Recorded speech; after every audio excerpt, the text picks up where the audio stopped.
Hey everyone, thanks for waiting in the waiting room. I see you all here, which is awesome. Already keeping the chat lively. Super excited to have Alan on today for this episode of Behind the Art, and we are going to cover so much. So thank you so much for coming on tonight. I'm really happy to be here. I've watched fewer episodes of Behind the Art than I'd like to, but I've enjoyed all the ones that I have. That's awesome. Thank you. First off, I just want to say I see some epic art on your wall back there, including this little fancy cat over there that I want to talk about, Yeah, and some other pieces we'll too. definitely have to talk about her. Yes, Yes, I know the show is behind the art, but the art is behind me. I love Okay, it. sorry, I love dad it. jokes. No, that's all right. Awesome. Okay, so we already had some questions come in, which is really cool. And as you guys all know, feel free and ask questions in the chat while we discuss things. If we're in the middle of talking and I miss something, feel free and paste it again. But I'll try to get to everything here. And you guys rock. Thank you already for making the chat lively. To get started, I always ask some weird icebreaker questions that are just a little bit of a get to know you. So first one, and these have nothing to do with crypto or NFTs. You guys know that watch these. First one, if you could be on a reality TV show, which one would you choose and why? So I've given this like more thought than I should ever admit to, but it would definitely be Big Brother. Okay. I've watched more Big Brother than I probably should over the past, I don't know, 5 years. Um, I've always been interested in the sort of behind the scenes of everything. Mm-hmm. I always want to learn more about how things are made and how things are done.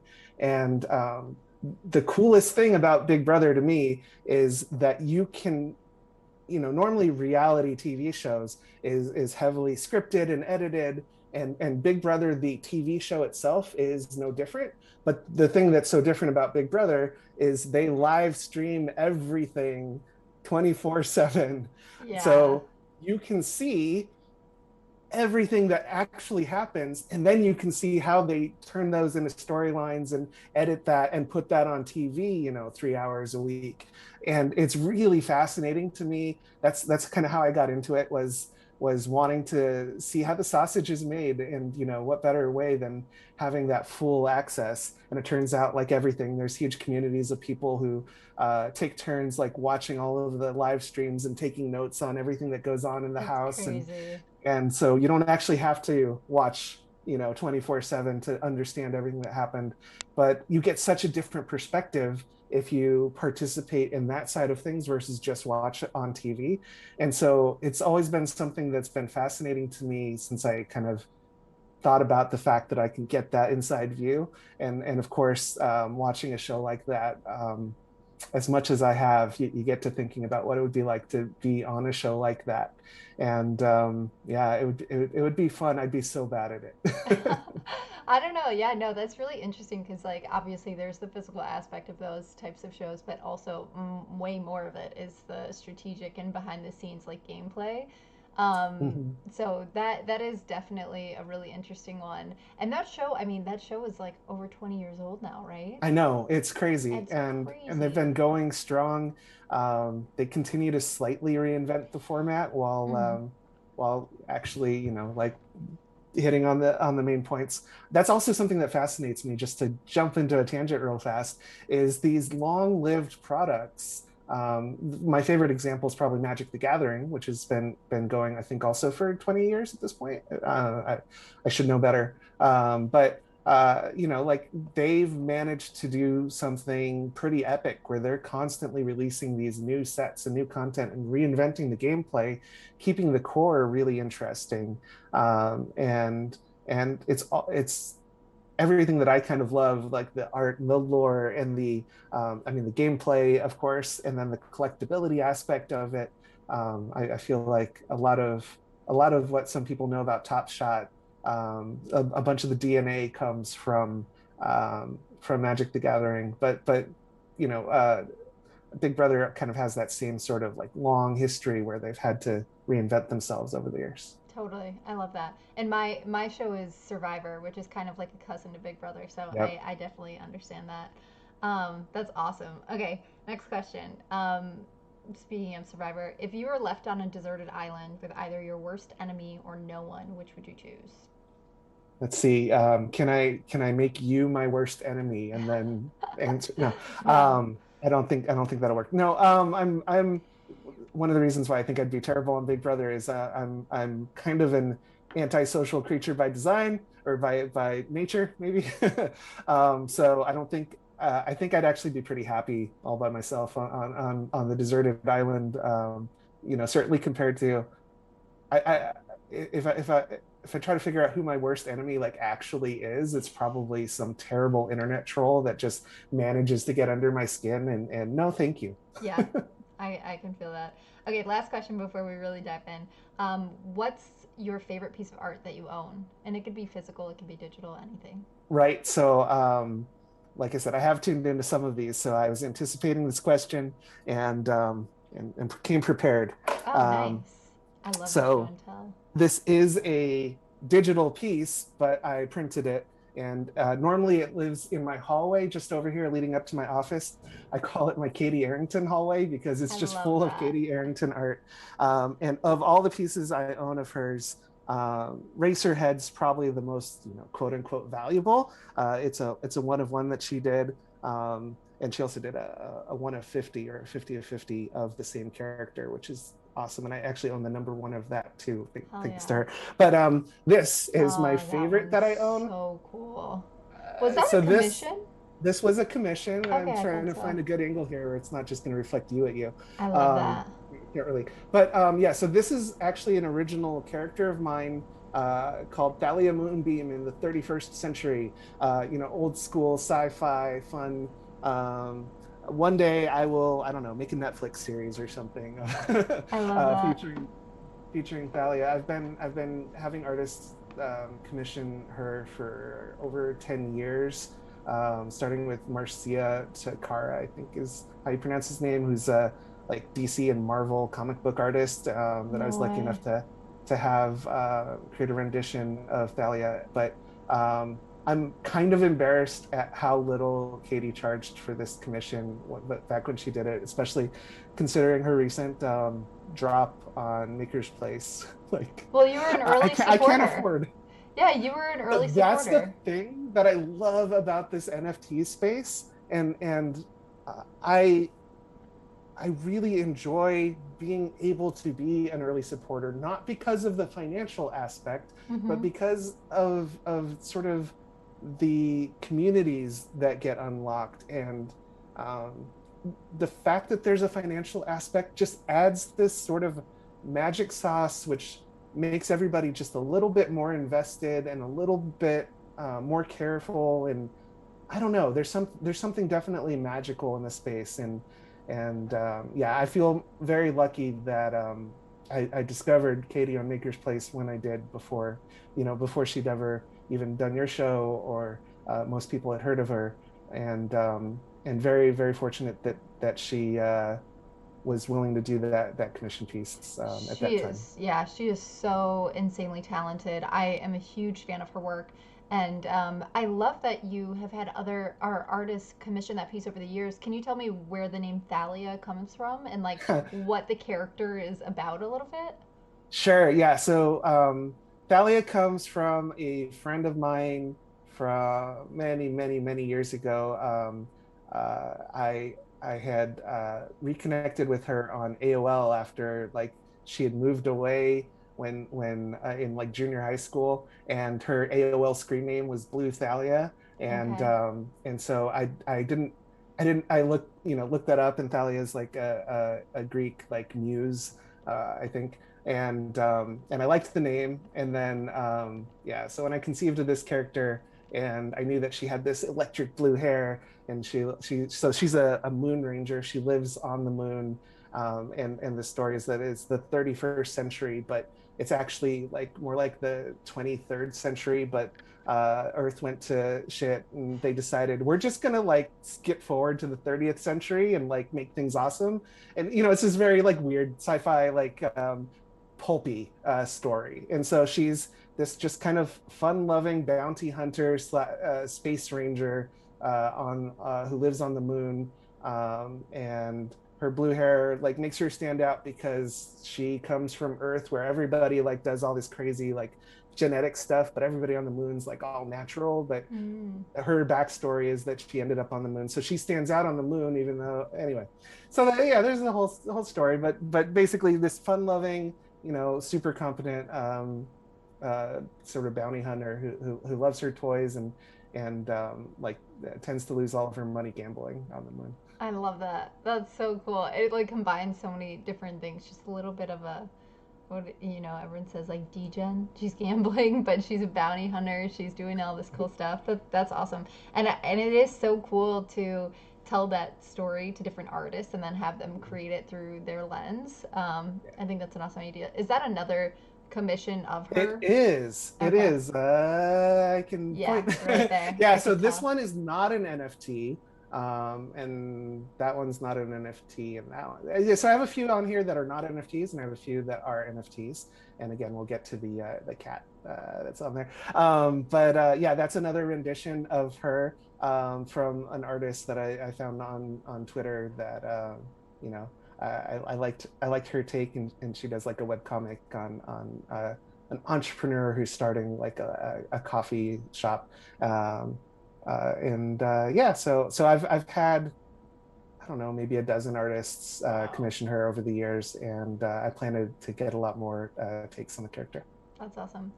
Okay, so I guess to get right into things, I would love for everyone, and myself included, to learn a little bit about you and um, what your path has been. I mean, you have accomplished so many different things and have so much to talk about on here, but really just tell us sort of where all of that started for you and when you got into um, crypto, NFTs, this idea of gaming and everything behind that, if you don't mind.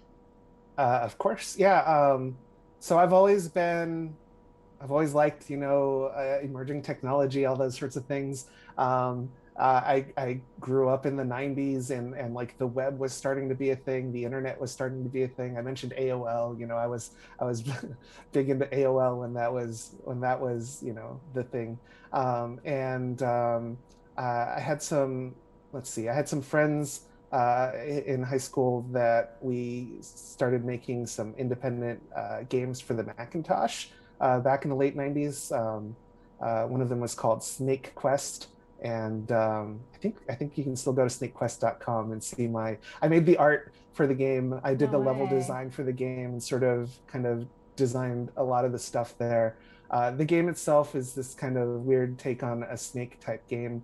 But the coolest thing about the program was our programmer Eric was able to create this super powerful level editor that would let you essentially do anything. I got so impressed with the level editor that within that very small community at the time, I held a contest to create an AI using nothing but the level editor. And the level editor like let you do everything with a series of drop downs, but I don't know if it was like factually Turing complete, but basically it like someone created a super powerful for what it was AI that controlled a snowman running around on a screen and had to catch slow moving snowflakes while avoiding fast moving snowflakes just by like reading the position of these snowflakes on a screen. It was anyway crazy stuff. So I've always been into sort of this experimental tech entertainment. I've always liked dabbling in things like art. I think I did the sound design for the game too. I did level design for a game later called Midnight Mansion, and then another one called Insectoid. Wow. And then I ended up joining Blizzard Entertainment as a game master first, and I became a specialist game master. So I would be the person if you got scammed who would like go track down where all of your items went and get them back for you. Or Wow. if you run a raid and the raid boss bugged out, like I would spawn in the world and like invisibly fly over and reset the boss, so that your guild could have another chance at it without having to wait another week for the reset. That was a pretty cool experience. Again, I love seeing behind the scenes, and I got to see so much behind the scenes of World of Warcraft. And then I ended up joining the web team because of my experience making stuff like Snake Quest graphics, I was able to weasel my way onto the web team and do a bunch of graphics and web design. My favorite part of that job was I actually created for about a year the animated banners. When you would load World of Warcraft, there's this launcher and it had this little animated banner section. I actually used Flash animations, and so whenever we'd update that like once a week or so. And so we'd launch a feature like the realm transfer feature that let you move your character from one realm to another. And we wanted to create like a way to promote that feature. And so like I created this animation of a gnome going into a gnomish teleporter, and then like the screen flashes and like he's still in the teleporter, but like everything about the world has like changed in subtle ways. Um, One cool thing about that was that because I had come from being a game master, I still had my game master account that let me log into the world and be invisible and like fly around and teleport anywhere I wanted. And so I would use that ability. I don't know that I should have, but I used that ability to like go to all these locations around Azeroth and take like screenshots. Like I was like this like mobile photographer with god powers. Cool. And so I'd take screenshots that would like make their way into some of the art and animations. But for that one with the realm transfer, I added an Easter egg. If you look carefully, there's this little like 3 pixel fly that was flying around, and so it went into the teleporter when we teleported to another realm as a reference to Jeff Goldblum and the fly. um, Wow. so I got to create a lot of fun stuff with Blizzard. But then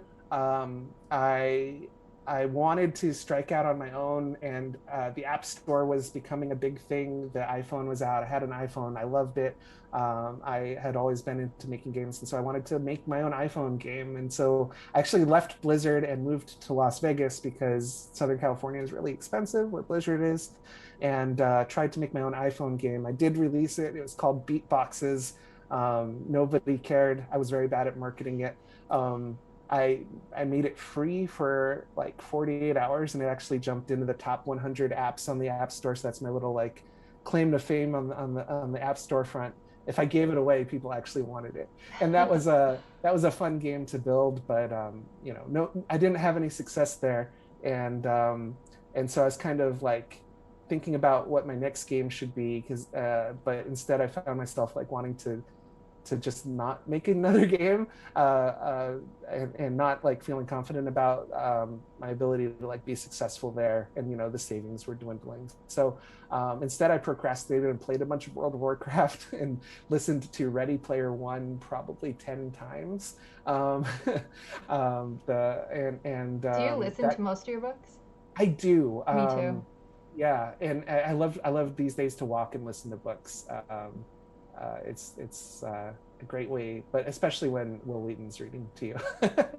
He's very good at that. But that inspired me to write my own book. And so I wrote a book called Dragon Master and self-published it and figured out how to do Wow. that. I ended up making more money off my book than my app, which isn't to say I made a lot of money, but one day I'll get around to writing more books. It's supposed to be like a 7 book series. But yeah, that was quite a while ago. I have a lot of things that kind of balls very high up in the air that one day I'll catch. um, Wow. and yeah, anyway, so none of this had to do with crypto, but I ended up having to get a real job. I did some e-commerce stuff for about 5 years. And at the tail end of my last e-commerce job was when Cryptokitties came out. And I'd been following crypto. Um, my team had been talking about Bitcoin and the crazy prices of Bitcoin throughout 2017, but none of us really had the I don't know, the fortitude to jump in until CryptoKitties came out. And when I read about that and I researched everything there was to research about it in November, early December, figured out how to do MetaMask, that whole thing. I had had a tiny bit of cryptocurrency from an airdrop of Stellar Mhm. some years earlier, and it had kind of appreciated in value. And I'd like played around with that and learned how to like use exchanges. And so I exchanged some of it into Ethereum. I looked recently and I think my first deposit was like 0.09 Ethereum. And I thought, okay, this is way more than I should spend on digital pictures of cats, but I have to try this. I have to check this out. And it took me like 2 days to actually figure out how to buy a cat successfully. All my transactions were failing.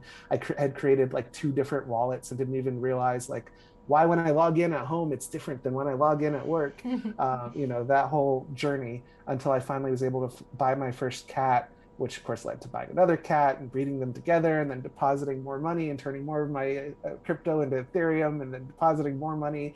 And I was realizing I'm going to run out. Like I was planning to deposit a little bit of this just to have fun, but I'm addicted now. I can't stop, but I'm going to run out. And and then I actually lost that job. We'd sold the company that I was working for, and they had their own web team, and they're like, "No, we're just going to do things ourselves." So so I ended up like I was doing some like freelance stuff with Shopify. I love Shopify as a platform, um, and mostly doing Cryptokitties related things and just obsessed. But I needed a way to make some Ethereum back. And I was not good about like selling my cats, but I thought I should get serious about it. I should figure out like about these fancies. And at the time, Kai had figured out the genetics of Cryptokitties and shared his story or shared, the details there. And I built this giant spreadsheet.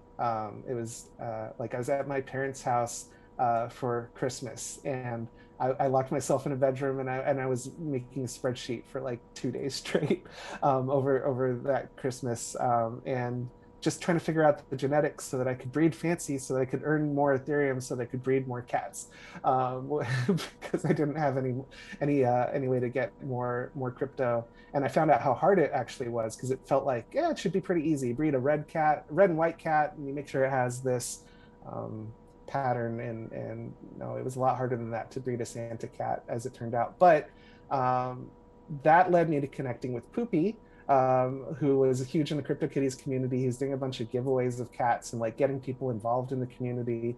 And I contacted him and asked him if he would want to partner with me on like rating all the traits, and I wanted to put out a special version of my spreadsheet that was more user friendly. It was still supposed to be a spreadsheet, and he was like, "Okay, I'll do this, but not as a spreadsheet. We're going to make a real app."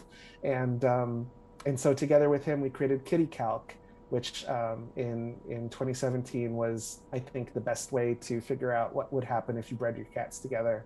And that ended up getting the attention of Dapper Labs, who flew Poopy and I up to Vancouver to meet the team and talk about Cryptokitties. And it was also, I suppose, kind of a secret job interview. So they ended up offering both of us the opportunity to join them at Dapper. And of course, I couldn't say no, not just because I didn't, have any other job, but I actually believe that Jordan and I would have built a successful business, not out of Kitty Calc necessarily itself, but we had a lot of ideas about building sustainable businesses around CryptoKitties and the whole Kittyverse ecosystem before there was a Kittyverse.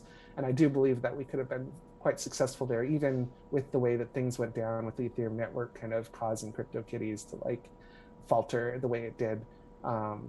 But instead, we joined Dapper Labs and helped, and I got to move again to see the other side of the coin and go from figuring out how can I chase fancies to what makes a good fancy chase. And I got to run sort of that side of things for most of a year. When Got to did you help. guys start there?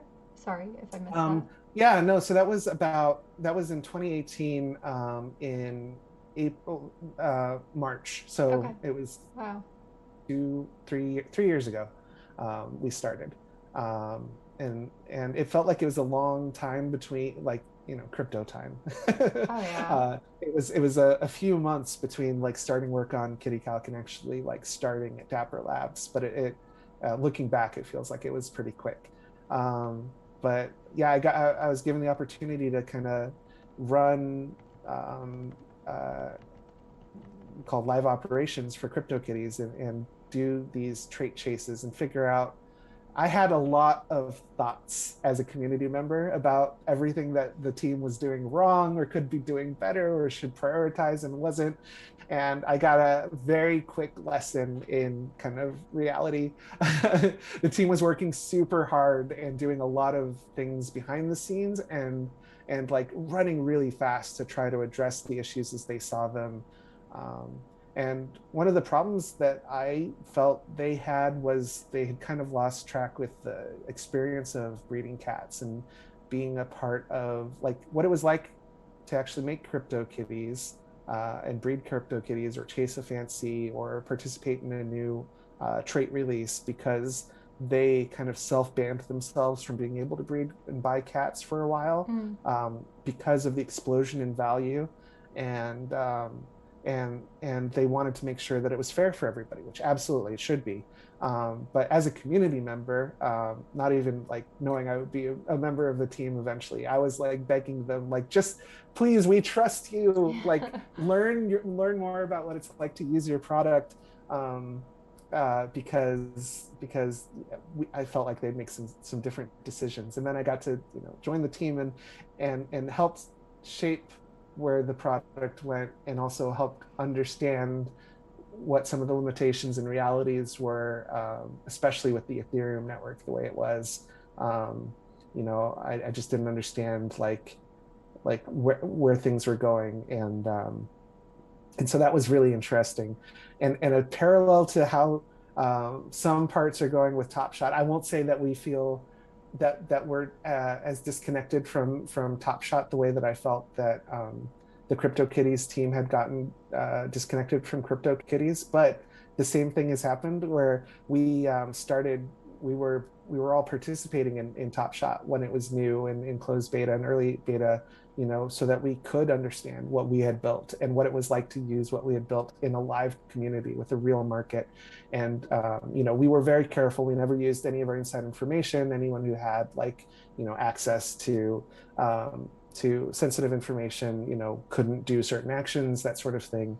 But at the time, the values, it was still $230 for a legendary pack, but that's a far cry from the value of one of those legendaries today. Oh So yeah. eventually, when that took off, we did institute a new. Currently, it's a temporary policy where nobody at Dapper Labs is buying, selling moments or packs in NBA Top Shot, because again, the same sort of thing has happened where the value has gotten kind of crazy, and we just want to make sure that the community knows that they can trust us. And like, while it was a very small closed beta community, we could like actually talk to everybody and build that trust.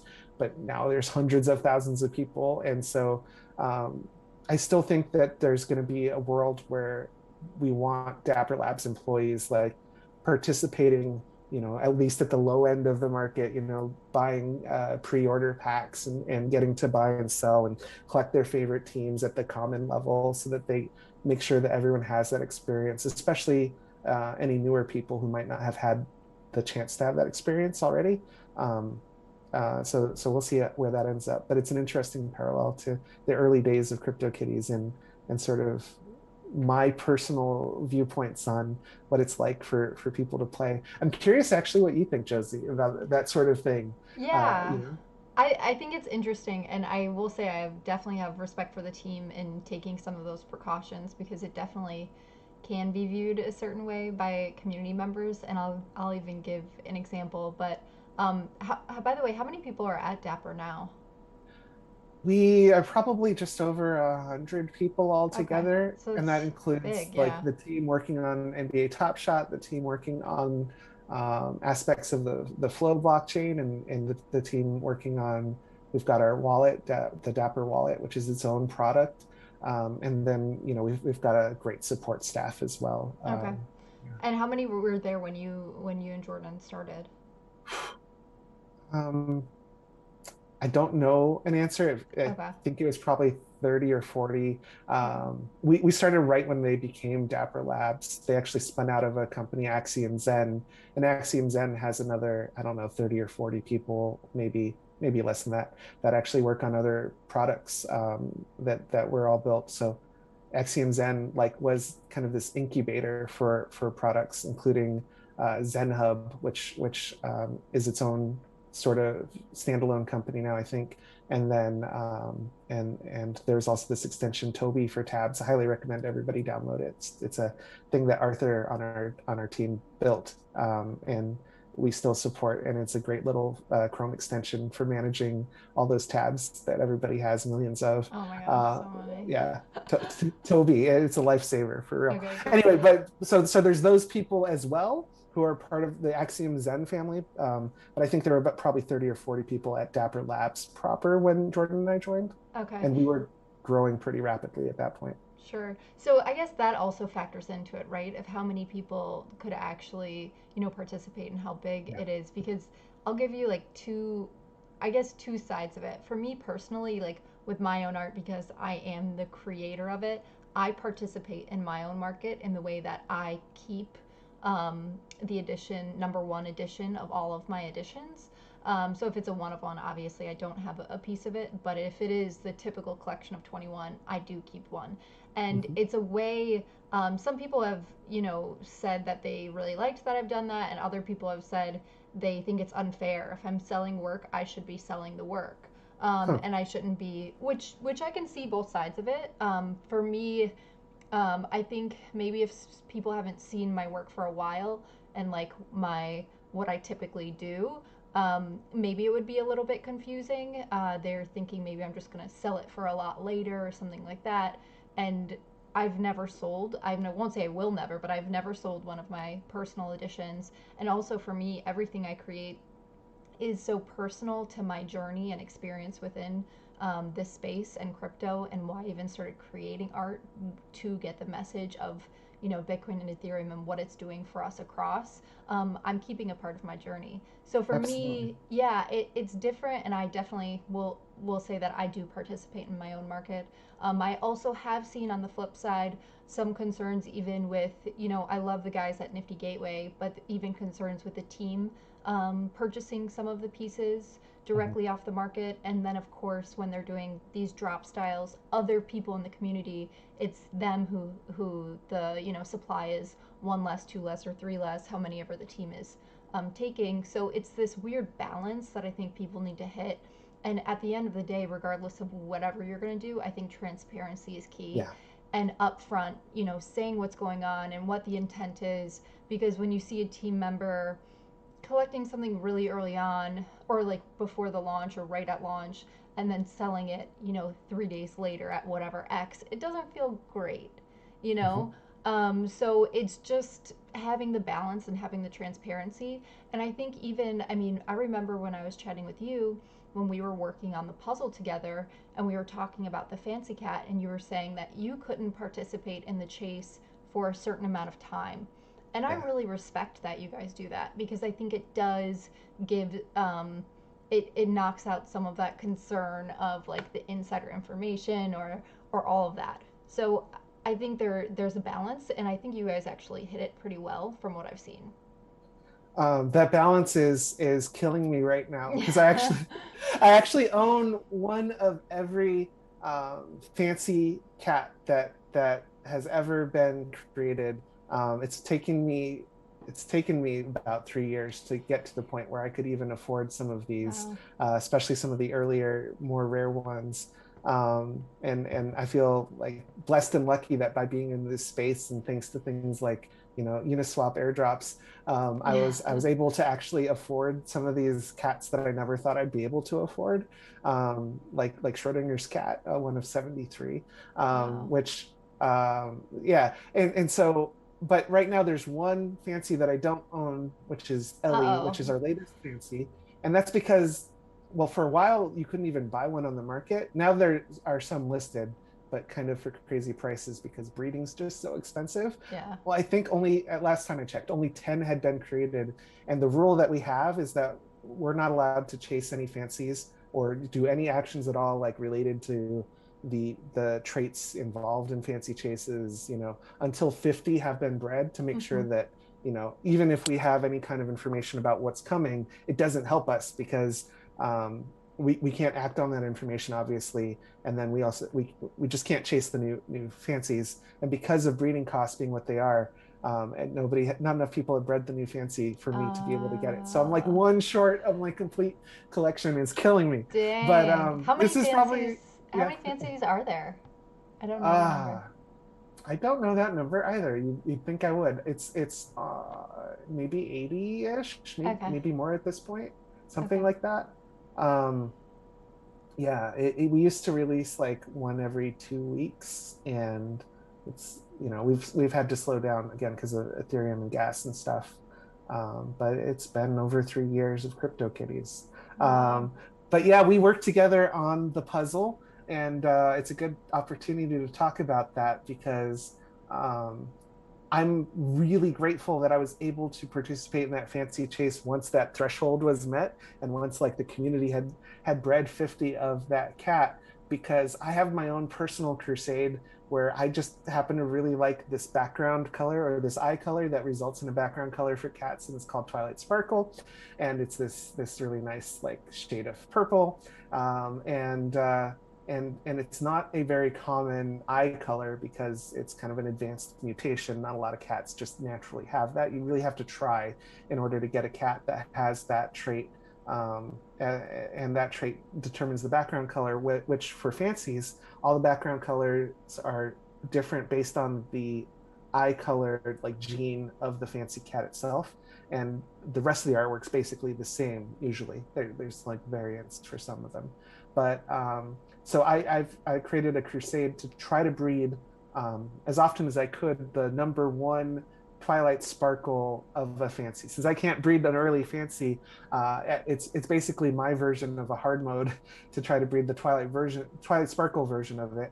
And sometimes people breed it before I could even like enter the race, and that's fine. But sometimes there's been one case where it was the very last fancy anybody bred of that fancy, and I had been trying and trying, and I'd stayed up all night because I still hadn't hit it, and I just wouldn't give up, and like breeding prices were 3 times normal, and I was like, I shouldn't do this, but I kept breeding and breeding, and the very last fancy that was born before the fancy window closed was mine, and it was a hit, and it was the Twilight Sparkle, and No that's like the way. pinnacle of my journey, and that's like everything that I love about Cryptokitties. And anyway, all of that is to say that again, so this back here, which you can't really see, is Miss Matheson, and I'll this put a was our link. fancy cat. Thank you. That we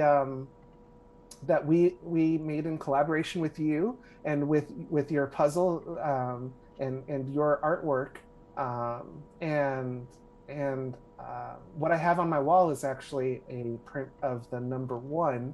So not that you can really see it with the colors, but it has a like this gray background and not this purple background that is my favorite, because this is actually the number one fancy. And again, I wasn't able to breed that, but the person who did breed it listed it for sale, and I just snapped that up as soon as I saw that that was available and that I could somehow afford it.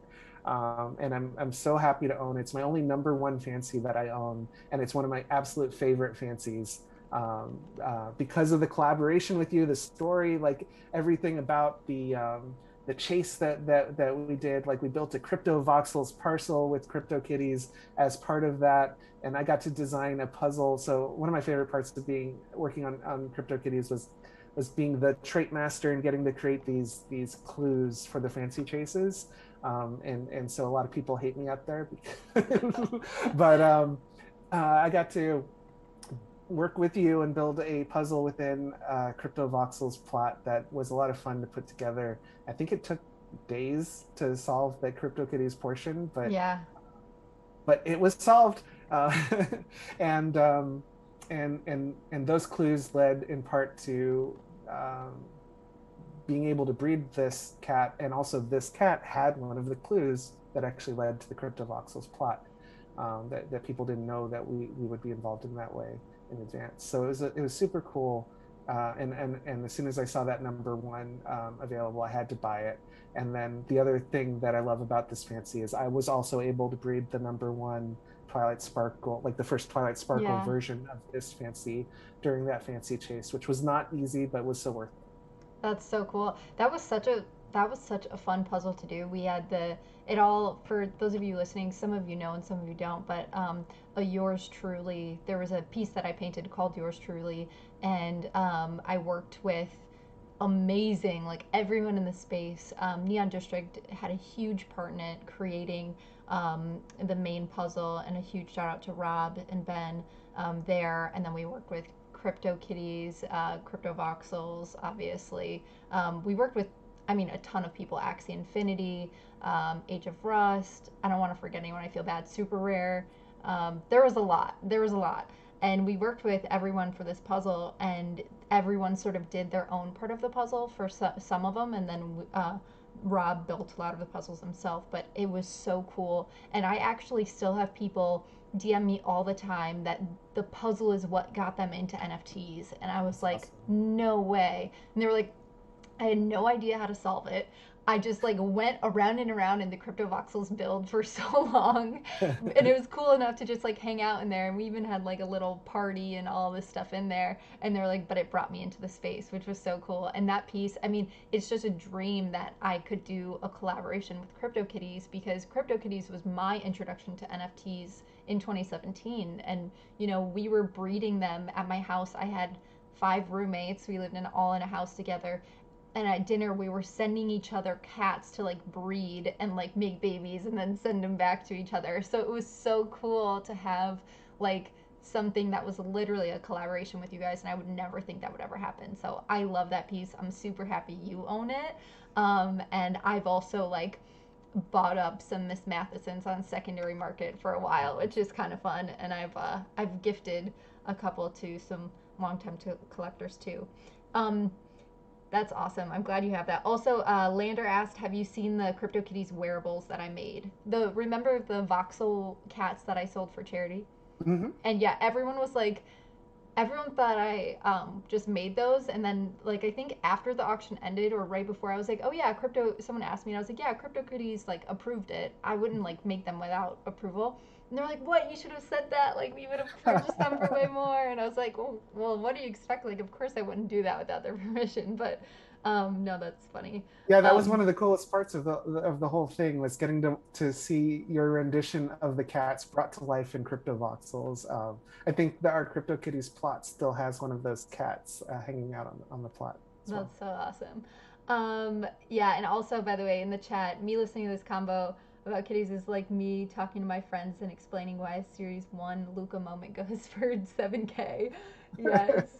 Yes, exactly. And we got a lot of comments in here too, and I'm going to ask some of these questions as we go. But before we get into some of the questions, I mean, we were just talking about CryptoKitties, and I also want to, obviously, that was like such a pivotal moment for the entire space. And such, it is, whatever anyone thinks about CryptoKitties today, whether they love them and they're still buying them, or whether they don't buy them anymore or don't even know about them, it's something that people respect and know that it's done so much. And it was really like, of course, there were NFTs before it, but it was this moment that changed things, where it was the first thing that like blew up and became popular for other people, and crashed Ethereum in some Right. way, which is like a pretty big deal. You know what I mean? Yeah, and what's crazy about it is there were absolutely NFTs before, but they were the first NFT to be called an NFT because that name didn't exist before, because there was no standard for a Mm, non-fungible token. There was just this concept, hey, we should have some tokens that are unique from each other, unlike coins. And people had tried various implementations of that before. But it was actually the Dapper Labs CTO, Dieter Shirley, who they wanted to create CryptoKitties. They had this idea for CryptoKitties, but they wanted it to be not just this single standalone side project weird thing on a blockchain. They actually wanted it to be a standard. They wanted to create this idea of a standard where anybody could create NFTs. So they had to come up with a name for it. And Dieter wow. tried all kinds of things and came up with the name NFT and the standard ERC 721, which was the start of like an NFT standard, and that's what enabled things like an OpenSea to exist. Because for the longest time you could not trade a CryptoPunk on OpenSea. It took somebody creating a Yeah. wrapper that let you Yeah. wrap your pre ERC 721 token into this wrapper. Um, um, to sell it on OpenSea. And so the fact that Deet created this standard, or kind of led the creation, there's a group, Right. it's a decentralized thing, it's a group effort, but he kind of led it in order to be able to do CryptoKitties. And so not only was it the first thing that kind of exploded, and a lot of people's first introduction to the world of like digital collectibles on a blockchain, but it really opened the door to everything that we see today. Oh yeah. And it was to some extent the vision at the time, but also like so much more than what they had ever hoped for. But everything that we've done with NBA Top Shot was what, builds from that, and builds from the this idea of what, all these worlds that open up when you have these open standards and you have this concept of a non-fungible token. Like, we saw so much possibility, and we saw so much limitation on Ethereum, unfortunately, because of gas prices and all of the restrictions there. Like, the most successful NFT projects on Ethereum, for the most part, are like limited by design because they just don't have the space to spread their wings. And we were like, what if we could spread our wings? What if we could, make millions of collectibles that hundreds of millions or billions of people wanted to collect and could collect? Like, wouldn't that be such an interesting and different world? And that was what led to the creation of the Flow blockchain. Like, the team literally like talked to every blockchain creator out there to try to find the solution to this problem, because it was clear that Ethereum was going to take some time to scale, and some of the ideas that they had were, it wasn't clear that they would really reach that level of scale, like the consumer mass adoption scale level that um, was clear to the team could be the future if the underlying technology supported it. And that's what led to Flow, and then that's what led to Top Shot, and led to me being where I am now, and all of those things. Yeah, that's amazing. How many people, I guess let's get into some of the other things that Dapper Sure. Labs has done. I don't know if there's a certain place you want to start, but do you want to start with Flow and talking about Yeah. um, really the whole goal behind it, what you guys are doing today, and who's building on it, and also, I guess, the ultimate goal of how many users you guys are looking, even have currently Mhm. today?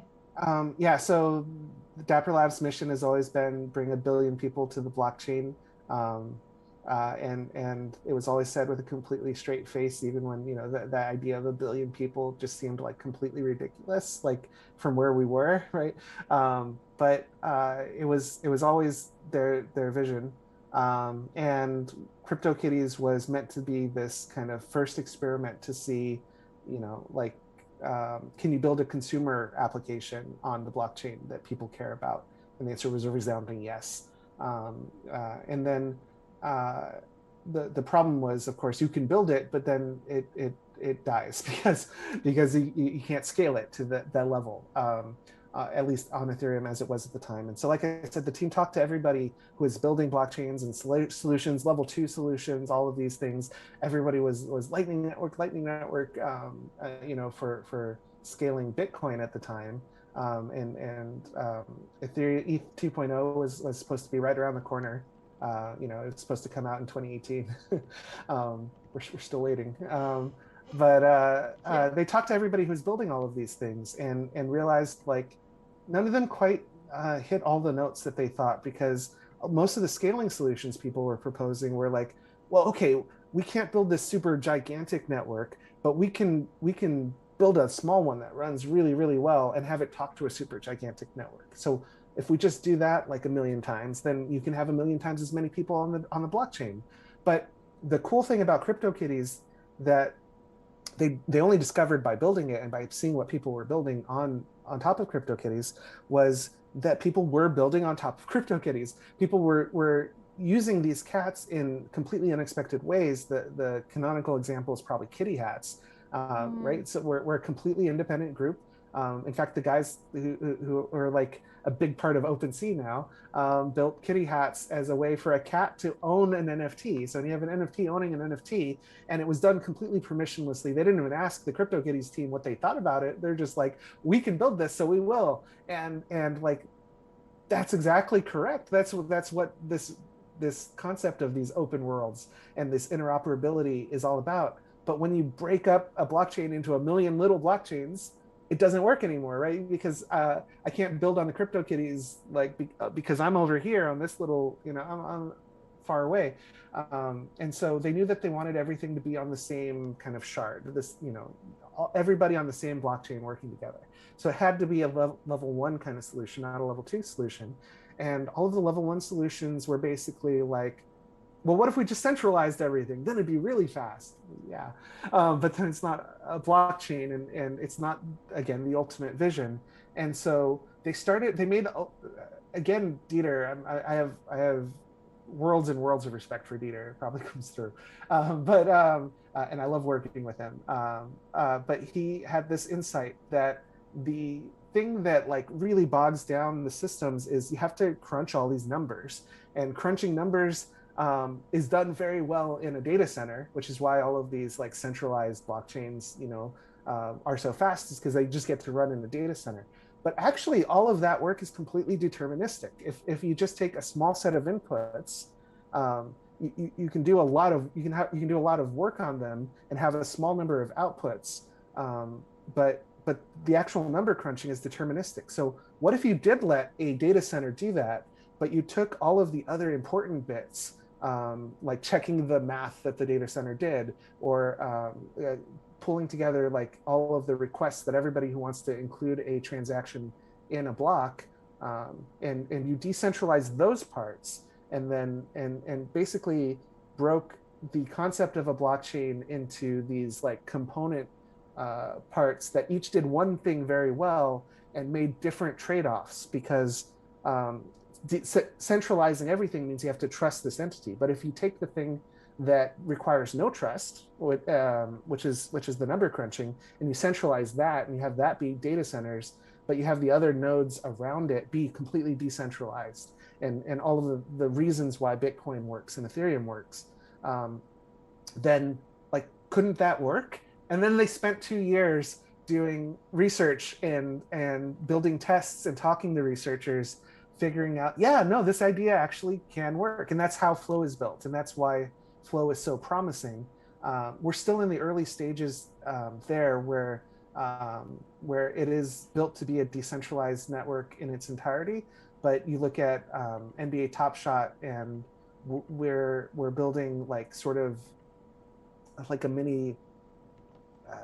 It's more centralized than Cryptokitties by far, because we also wanted to bring in like the fiat, the ability for anybody to come in and not have to deal with a crypto exchange, be able to use their credit card to buy in, and that comes with all kinds of fraud risks and all kinds of regulation. Actually, anytime you're getting people into crypto, even if they don't know they're getting into crypto, and so we've had to create this kind of more closed experience as a starting, like a first experience with Top Shot. But everything, kind of our mantra is progressive decentralization, where that's going to become more and more decentralized, and we're going to be able to open up the ability to take your Top Shot NFTs and move them to your decentralized wallet on Flow and sell them on OpenSea on Flow, and all of those things. That's all coming, and that's all part of the big vision. And from where I'm at, I've seen, like, I heard them talking about the early version of this blockchain in my very first visit to Dapper Labs in 2017. I'm sorry, 2018. And it sounded like all big and grand and like, yeah, right, like big ideas, but you're really going to build that with like the people in this room. And yeah, they really did. So that's where Um, Flow came from. that's amazing. Uh, I know that we had a question about exactly what you just chatted about, so I'm glad you covered that, and just talking about some of the plans for more decentralization. And I like how you said that progressive. That's what you said, right? Progressive Yeah. decentralization, and also just knowing where you guys are at, and you guys are open to talking about that is really awesome to see.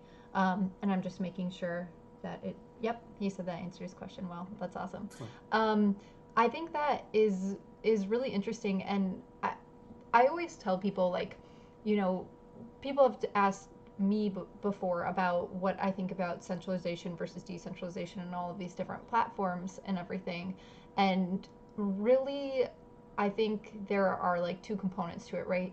Like Bitcoin, like, and what I'm investing in as like a long term um, play, and something that is just like totally on a different, I don't know how to say it, but it's just a different concept for me. Of course, I want decentralization there, something where people need to bring something to the masses, and it's gaming, it's art, it's all these things. I want to see innovation. Just like make it happen, and let's build, and let's iterate, and let's do all these things. And I think that's an amazing thing that the Ethereum community has done, is that they just go for it, and Yeah. we're constantly seeing new things happen and new technologies pushed, which is why this space is so successful. So I think that there are some things that we can give up, at least in the short term, to get there. But of course, people should, do their research and figure out if it's something that they personally are willing to do on, Yeah. and honestly really understand what's going on. So I think there needs to be more education around it.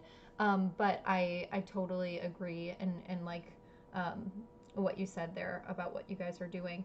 And then he also asked another question: is Dapper involved in the Viv 3 platform, or is it only built on Flow? So I think they Vive, pronounce it Vive. Vive. Yeah. Sorry, No, that's all right. Vive. Wait, what is? It, I don't even know what that is. Sorry. I think I think it's just like this idea of life, right? But so it's a NFT trading platform and minting platform on Flow, um, where Flow is pretty early on, and so the team is offering support and advice, and like help with anybody who wants to build on Flow, especially anybody who's building sort of things that are on our wish list. And obviously, as NFT minting platforms is something that we'd love to see a lot more of on Flow. And so we've offered some help for them, but they are completely independent from us. They wrote their own smart contracts, and they're doing things the way that they want to, but we're offering whatever support we can, you know uh, with what time we have, Yeah. to help make sure that they're successful, and they have been wildly successful with like the Ben Maduro launched recently. um, Changed his life as an artist. A lot of people have that story right now as artists in the NFT space. But yeah, so it's a platform where you can buy NFTs that exist on Flow. Okay. Wow, I'm so out of the loop. I need to look into all of this. Thanks for asking those questions to Martin. And Alex, I'll also ask a couple questions. We covered your Twilight Sparkle kitty collection. He wanted to know about that, which is awesome. And then also said, asked if you're looking forward to the up and coming CK game on Ethereum. I don't know. So Alex is trolling a little bit. Oh, is he? Okay. I imagine, I think so. But in a fair way. Uh, uh, so Mac Flavell was our chief creative officer, and is a good friend of mine.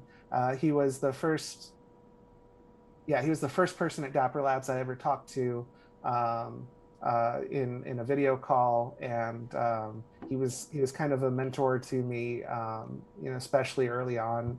Um, at one point, Rohan, our CEO, asked me, like, well, what kind of role could you see yourself in at Dapper Labs? And I'm like, I want to be a mini Mac. But Mac was very enthusiastic all the time, and he was very optimistic. And we one of the things that we were doing in 2018 was trying to find a way to build a game for Cryptokitties to like add an extra element, an extra dimension to it, that would just enhance things for everybody, and ideally one that wouldn't um, that would work within sort of the limitations of Ethereum, that we knew were kind of a big thing. So we tried to do we tried a lot of experiments, and we tried to build a lot of different things, like for the App Store even, because it made a lot of sense, this kind of mobile and CryptoKitties like thing going hand in hand. And at the time, um, I don't know how much detail I can go into, but from my perspective, this is my personal thing. I wasn't directly involved in this element, right? I was running like the traits and the fancy chases and stuff, and I poked my head in to see what was going on with like the games and that sort of thing. But at the time, as I understand it, there was kind of a big they were scared of Cryptokitties, specifically Cryptokitties, in the like App Store approval process.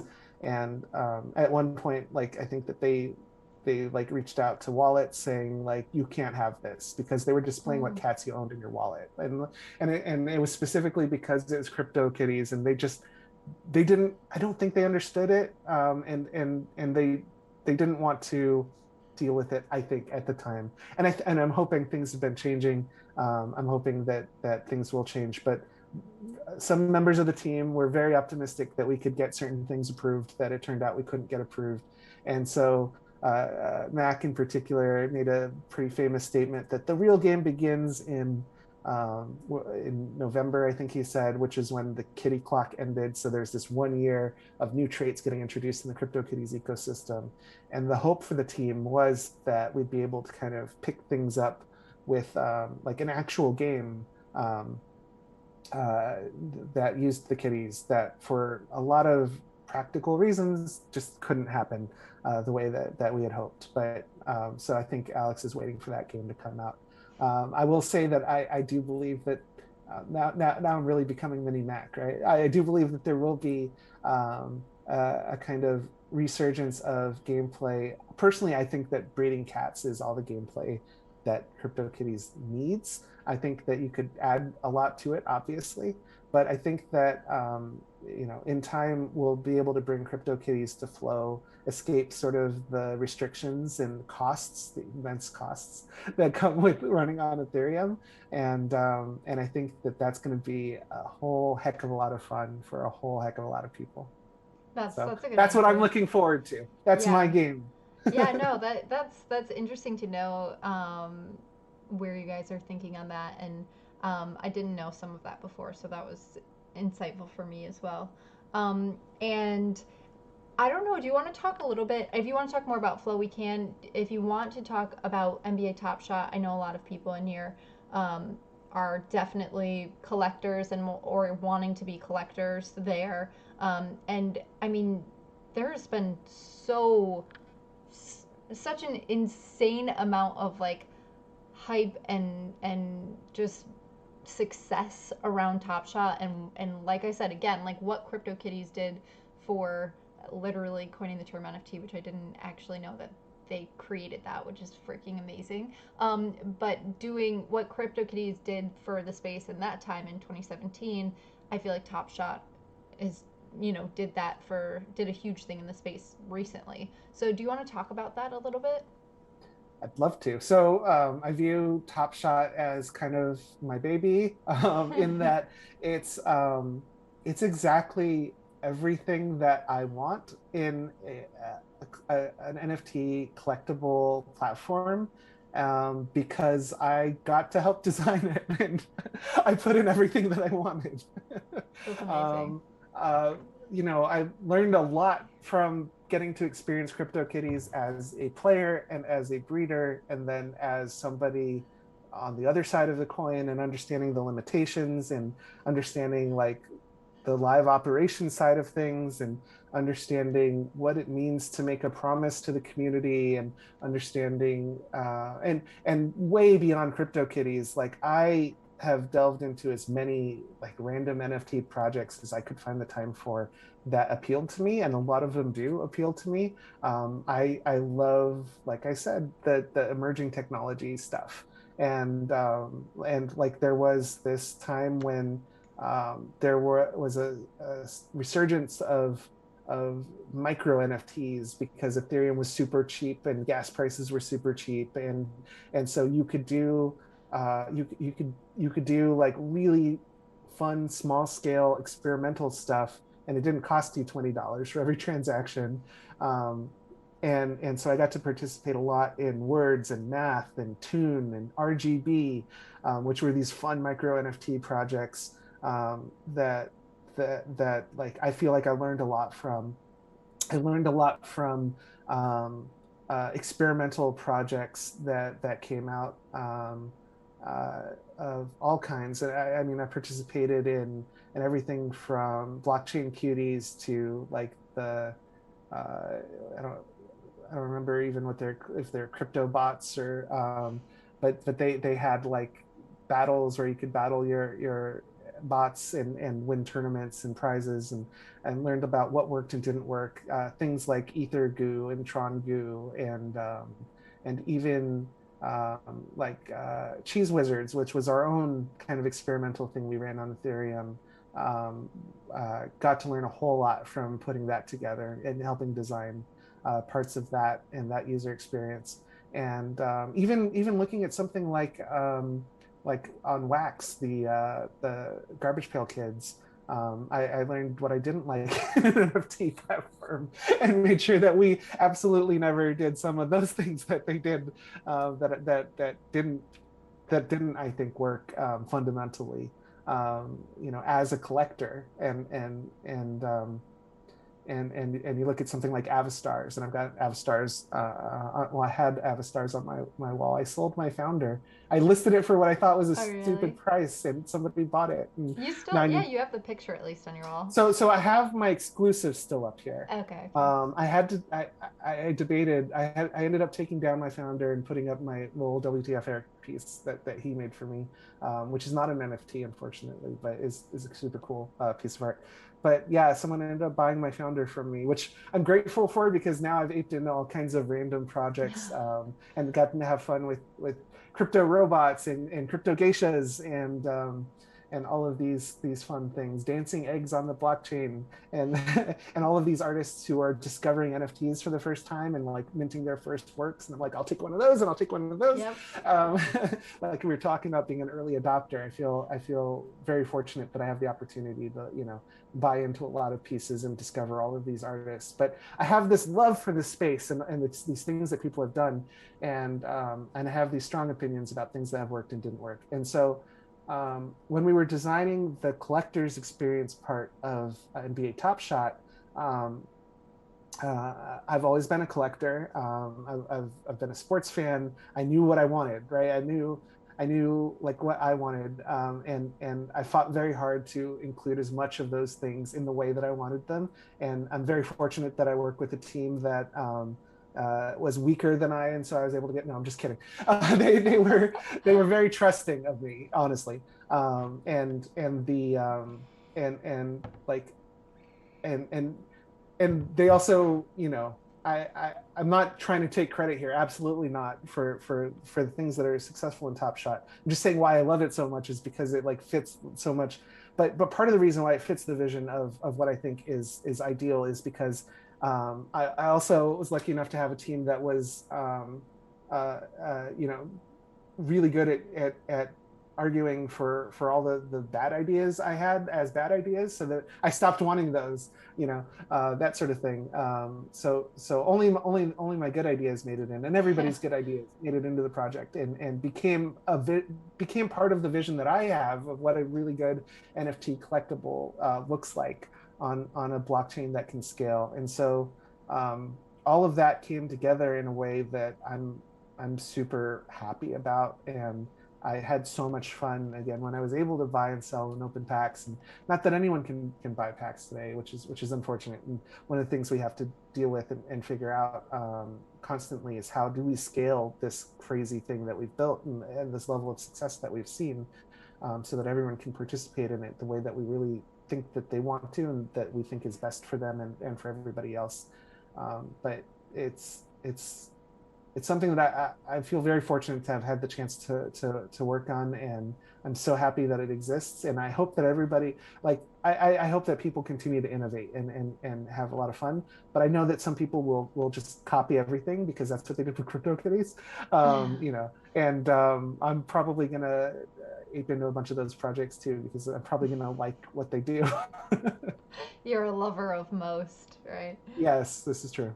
Um, there's a couple questions that came in about Top Shot, and it's interesting. I don't know if you will even have a top three because of what you just said, but Jake Brown asked top three things you would have changed with Top Shot in hindsight. Mm. Okay, so I just got done talking about how it's everything I want in an NFT platform, but for sure we've learned a lot so far along the way. We've learned like what resonates with NBA fans and with collectors, and um, we've learned like different audiences that we didn't really even know would be all into Top Shot and the reasons that they were into it. And so there are things that we have done, especially that we did with like our series one when we were in closed beta, like sort of decisions we made because they were the best we knew how to make at the time. That I feel like we know better now, like how to pre-mint moments so that like a pack that was sold in October doesn't have all low serial numbers, and a pack that sold in November of the same moments has all high serial numbers. Um, that's an example of a thing that like we we knew we had an idea that it wasn't great, but we didn't realize how much we would dislike it. And also, we didn't have good ideas about how we would get around that. That we eventually did figure out in time for series two, so that when we switched over to series two, we were able to really kind of fix that. And so I don't know. Most of the things that I would change, we have changed already. I would say one of the things is sort of our communication, and it's something we're actively working on. Is you talk about the transparency being huge in this space, and I completely agree. And it's something that we have every intention of, but now with hundreds of thousands of people, being transparent with everybody is like an active lot of work. it's Mm-hmm. it's more than just like answering some questions on Discord, and you can assume that most people will see it or pass it on to other people. Um, we have to focus a lot more on how we communicate, especially in product. When you're like browsing around the Top Shot website. And so there are some of those communication aspects that I think I would prioritize more and have in there already. And I'm hoping that we're able to prioritize and get them out. Because the big problem is that when we got when we got hit with hundreds of thousands of people showing up and wanting to buy our stuff, oh no, how terrible. But no, when that happened, it forced us to shift all of our focus to scaling the website so that it would function for everybody. Right? We went from being able to blame Ethereum for all of our problems to having no one but ourselves to blame.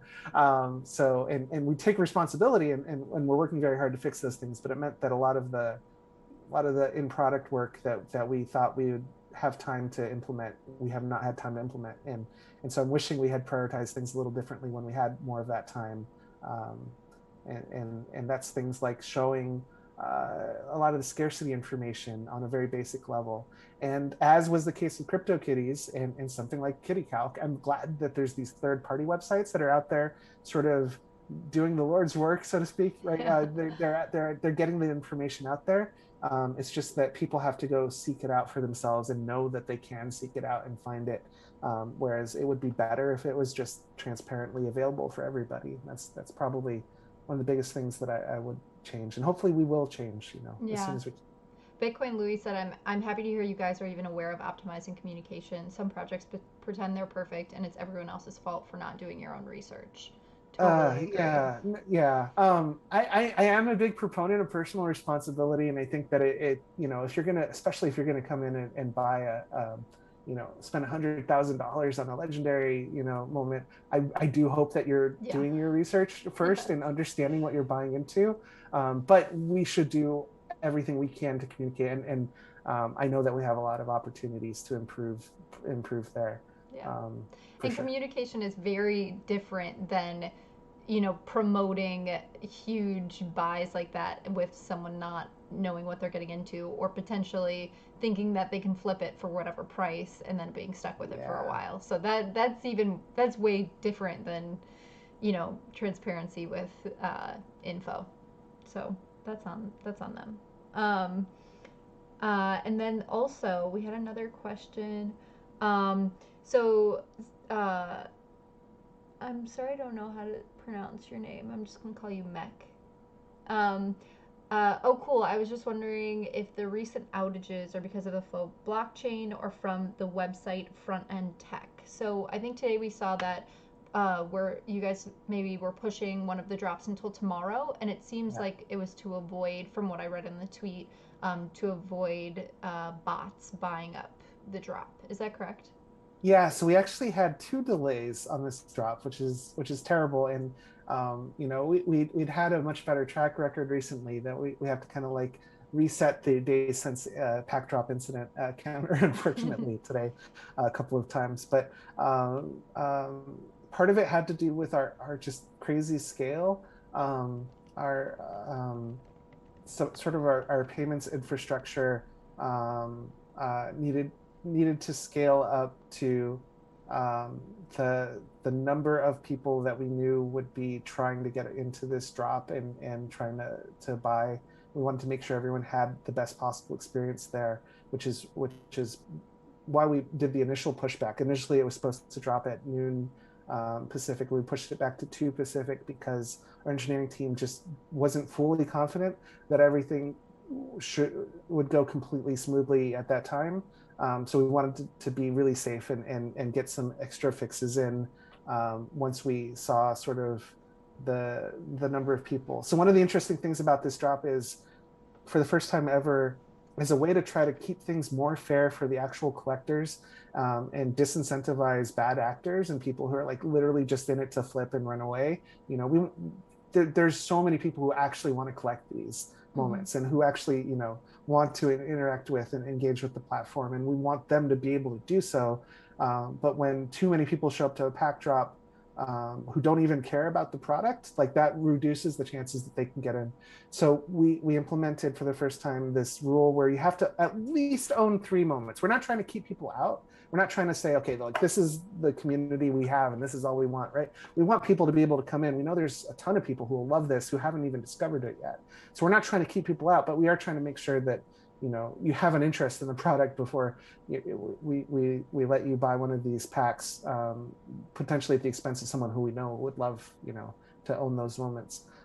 So we had implemented this rule where you had to own 3 moments, and we announced that yesterday. And then after we announced it, tens of thousands of people went out and bought a bunch of moments on their accounts so that they could participate. And obviously the hope is that they are people who are happy to own those moments. We'll Mm-hmm. see how that ends up going. But the like the size of the number of people who are going to be part of this drop was just even higher than our high end of the projection. So we wanted to be safe.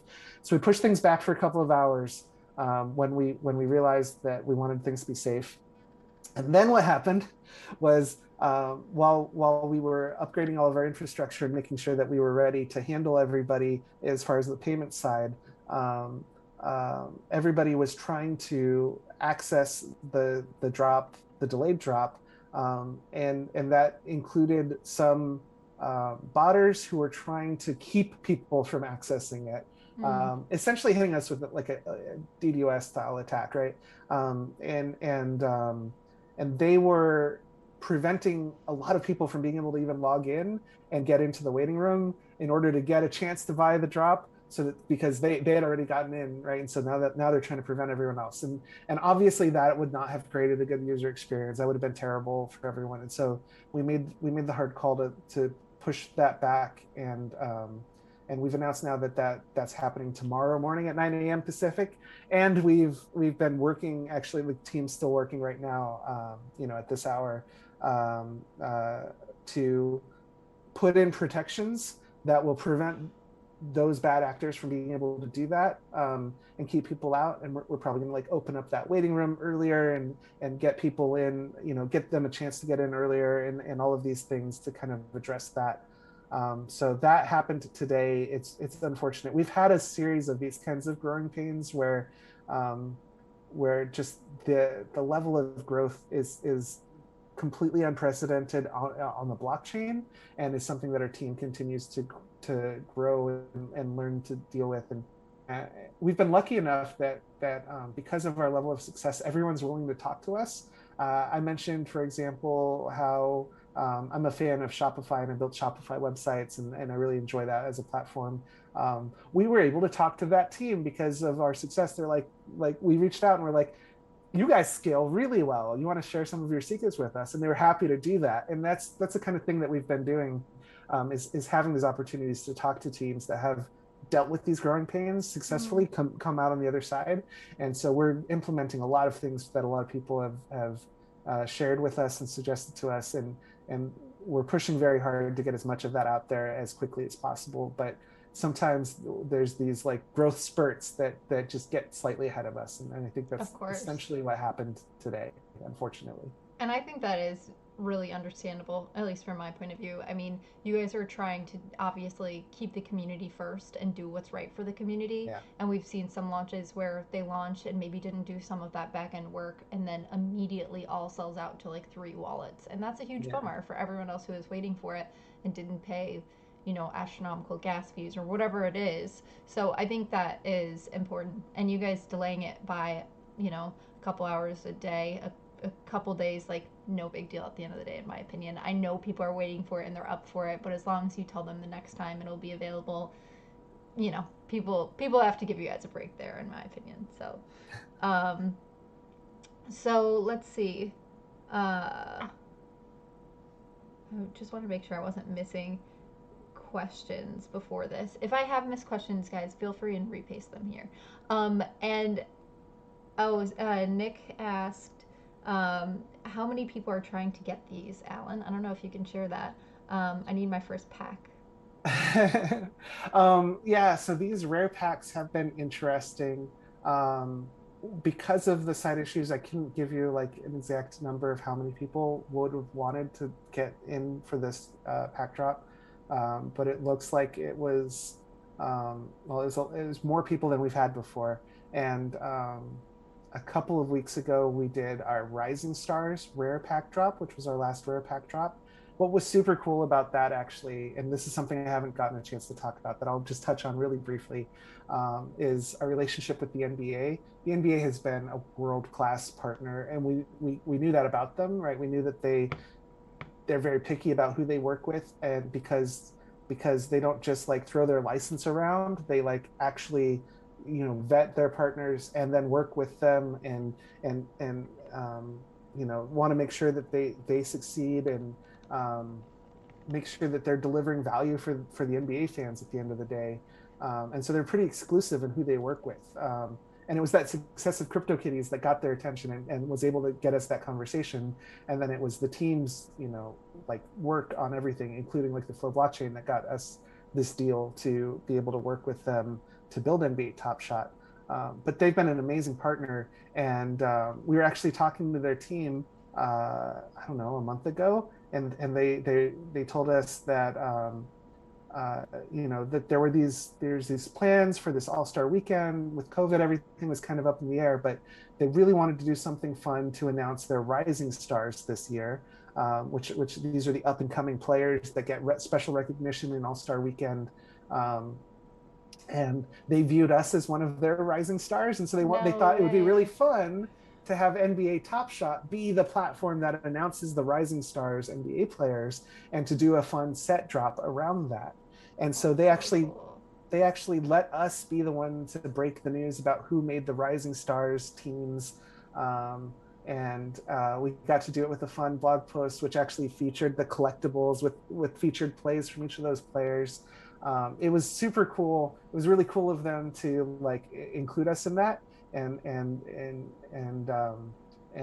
it got a lot of interesting attention as well. Like people really stood up and noticed, wow, like the NBA is legit into this partnership. Like look at what they're doing, and it's true. Like this has always been our relationship with the NBA, but it's not always that visible. And so it's Mm-hmm. super cool that it got to be that visible for everybody. And as a result, um, let's see. So we had actually put in a smaller version of that rule for that last pack drop. We said you have to own at least one moment in order to join this drop. So you can't just like create an account and then try to buy a pack. You have to have at least you have to at least own a moment. And we thought, okay, so that'll cut down the number of people who this drop.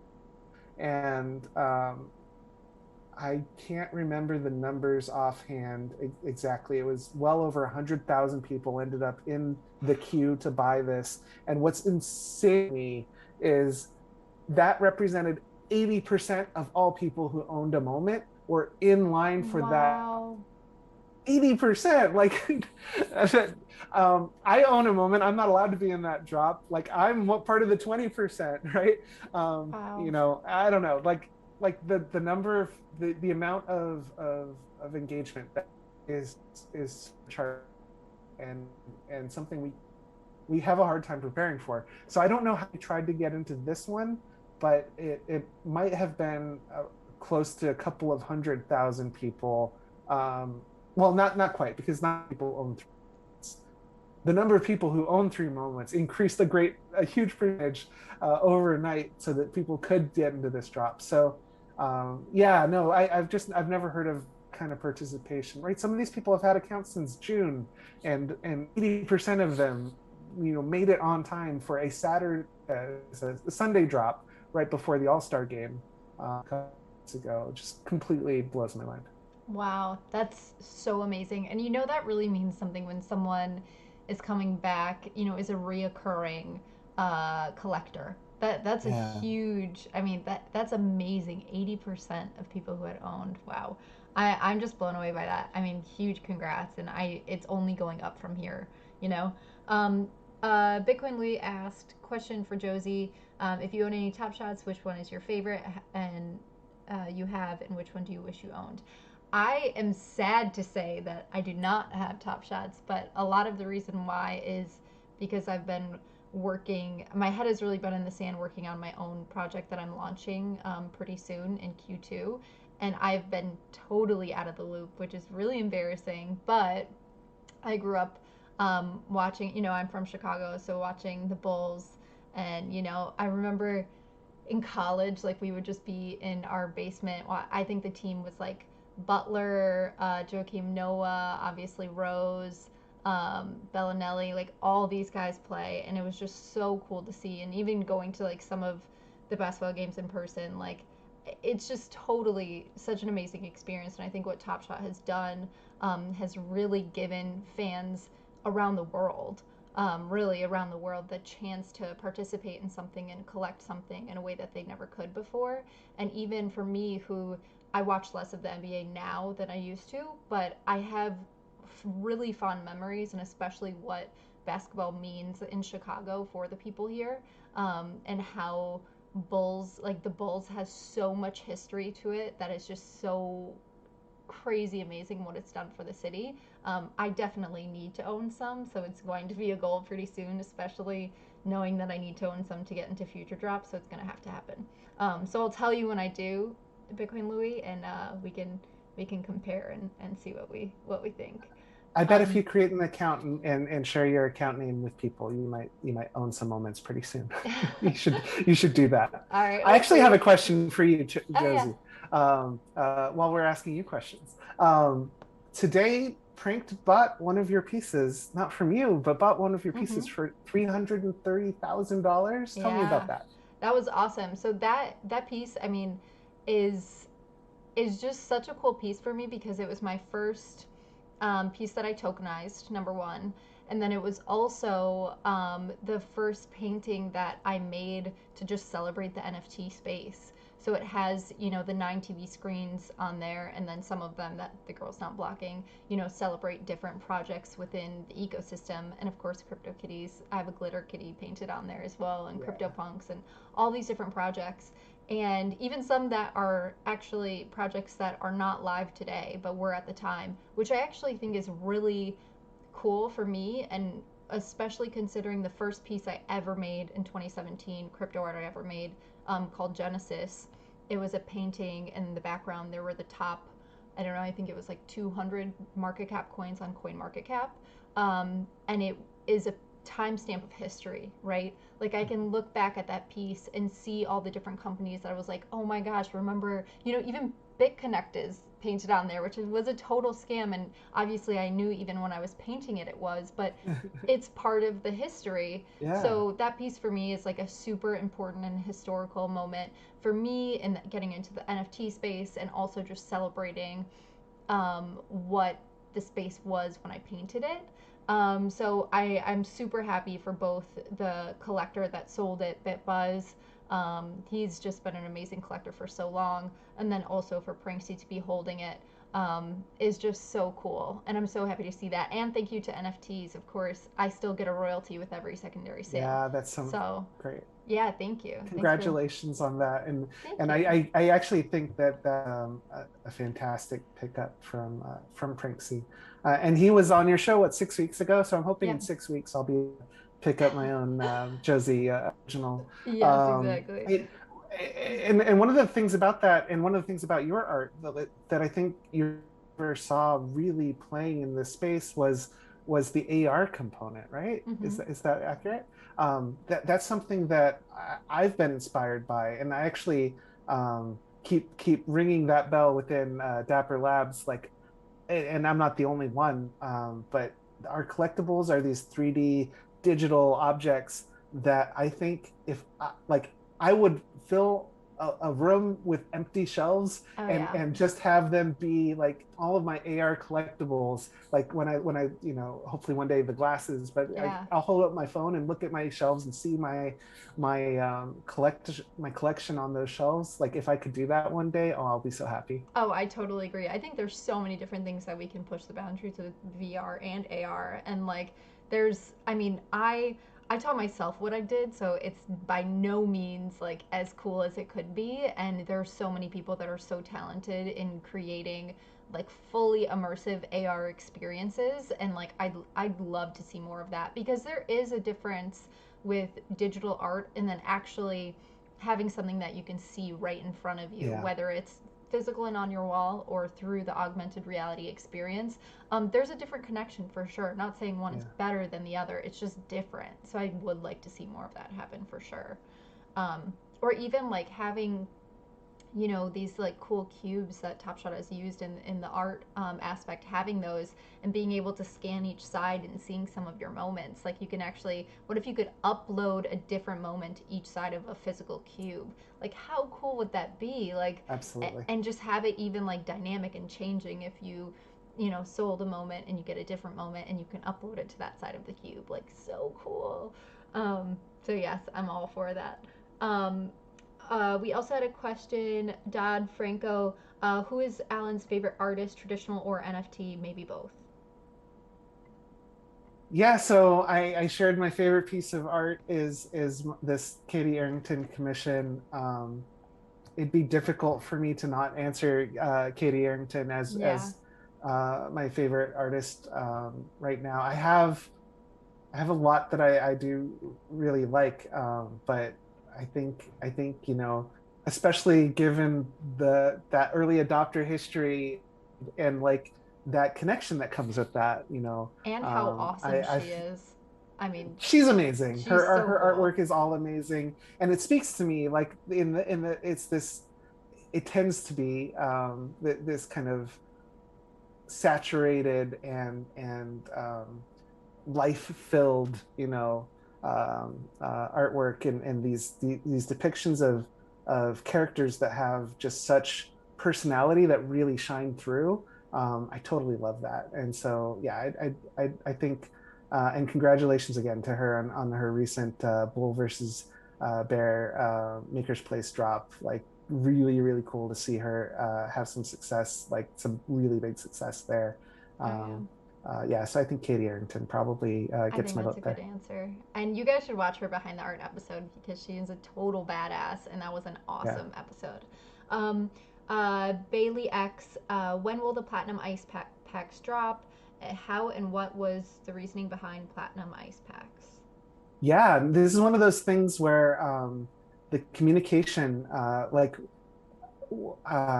we've tried to let people know that these exist and that they're coming, and certainly a lot of people do. But again, when you're talking about hundreds of thousands of people, I'm sure a lot of them don't. So it's a really great question. I'm glad I have a chance to kind of talk about platinum ice. So we have these tiers of collectibles. We have common, rare, legendary. Those you can see on the website. We do common, rare, and legendary pack drops where you can get those moments. And then if you look on the marketplace, we very intentionally made sure that this was one of our ways of trying to communicate in an MVP way, or a minimum viable product way early on, is we included that in that drop down the ultimate tier.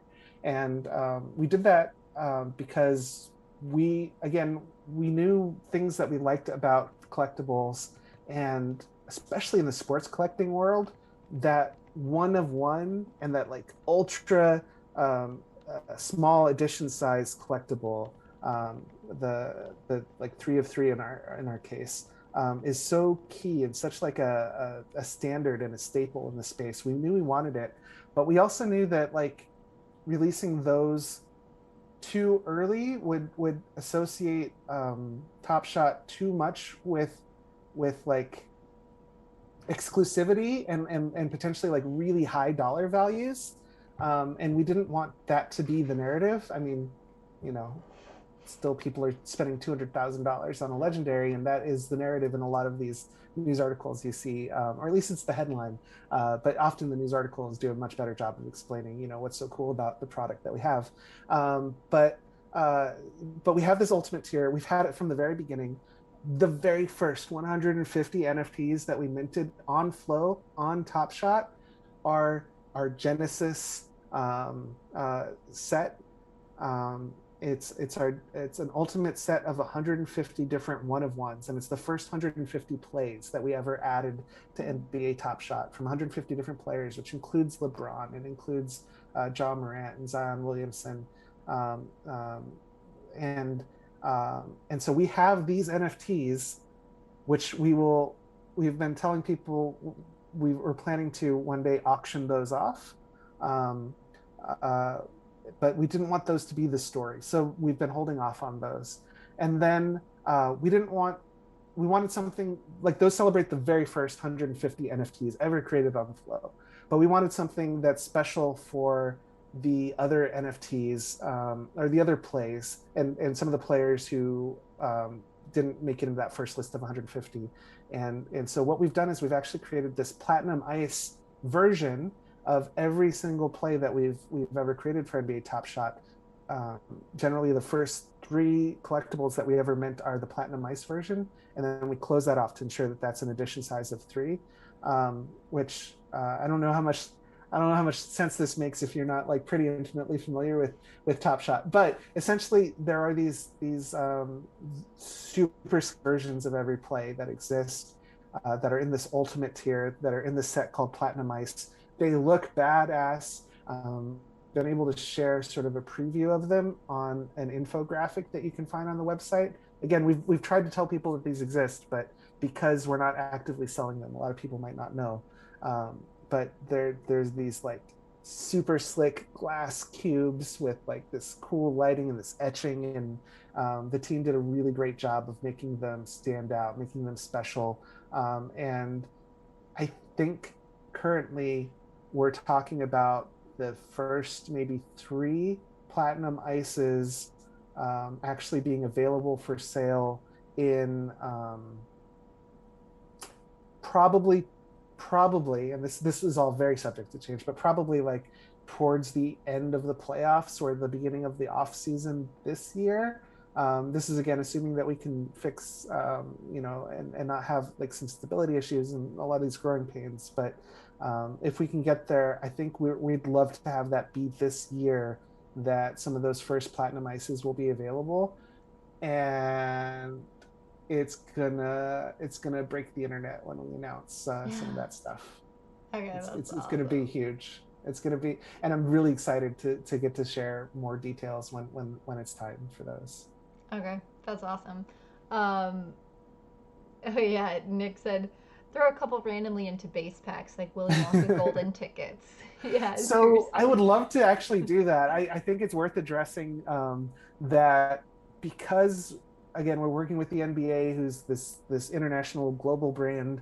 Um, you talked about how in the NFT space, people just are able to just do things, which I love as well. But in our position and where we are, we're not able to just do things. We very much have to check in with the lawyers and do Of everything by course. the book. And we have these digital collectibles that have real world value that we sell in markets throughout the world. And so that means that there are some things we just can't do. And unfortunately, the best advice that we have right now is that we would not be able to put a one of one as a random insert into a common pack. Mm. Otherwise, we probably would do something like that. But we have been told, at this time that based on the laws of all the places where we operate, like we have to abide by everything. We can't do that. So yeah, start saving your pennies if you want one of those. All right, all right. Um, Also, Crypto Novo 311 asked if you have any other CryptoPunks besides the one hanging on your wall. I wish. I've only ever owned three CryptoPunks, and the thing about CryptoPunks that I always say is that they're always slightly more expensive um, than it seems like they're worth unless you're a total believer. And unfortunately, I've always been just shy of being a total Mm-hmm. believer in CryptoPunks. I've always wanted them. I've always thought they were super cool, but they were always just above my price range. I think even when they were available for free, I think I might have even heard about them, but you had to like figure out Ethereum and you had to like get your hands on some to pay for gas. And that was just above my price range, right? And now, I don't know, now maybe they're way above my price range. But I owned three of them. I owned one that I called Mr. Robot. He reminded me of Mr. Robot. That's why I bought him. But I bought him specifically so that I would have one that I could flip because I Mm-hmm. believed in the financial value of them. Just, didn't have, at that time, I didn't have a lot of liquid ETH. I didn't have I couldn't afford much, but I picked up Mr. Robot because he looked cool. He's kind of a floor punk. And then I set a flip price for him and then he sold. And so that was nice. And then I had a punk that I called Daria, who she's kind of gothic. She had this black lipstick and this like short black bob cut and these nerd glasses. And I really liked Daria. I didn't really want to sell her. Um, but I also like told myself that the things I would do with that Ethereum if she sold, I would be really happy to be able to do things like complete my fancy cat collection, right? That sort of thing. And so I listed her well above floor price. And then and what ended up happening was I got super involved. I mean, obviously super involved in Top Shot, but Top Shot started blowing up in like every waking moment. And most of my sleeping moments were just completely focused on Top Shot, to the point where when CryptoPunks were blowing up, I was like kind of aware of it, but not completely. And eventually, someone mentioned that the floor price of punks was like 6 ETH or 7 ETH, and I was like, oh no, like mine was listed for like 7.5. I'm like, she's probably going to sell soon. I should do something about that. And I went and I checked, and she had sold like 21 days ago. Oh At the my time. gosh, And I was that's like, oh crazy. no. So I didn't even know that I had sold her.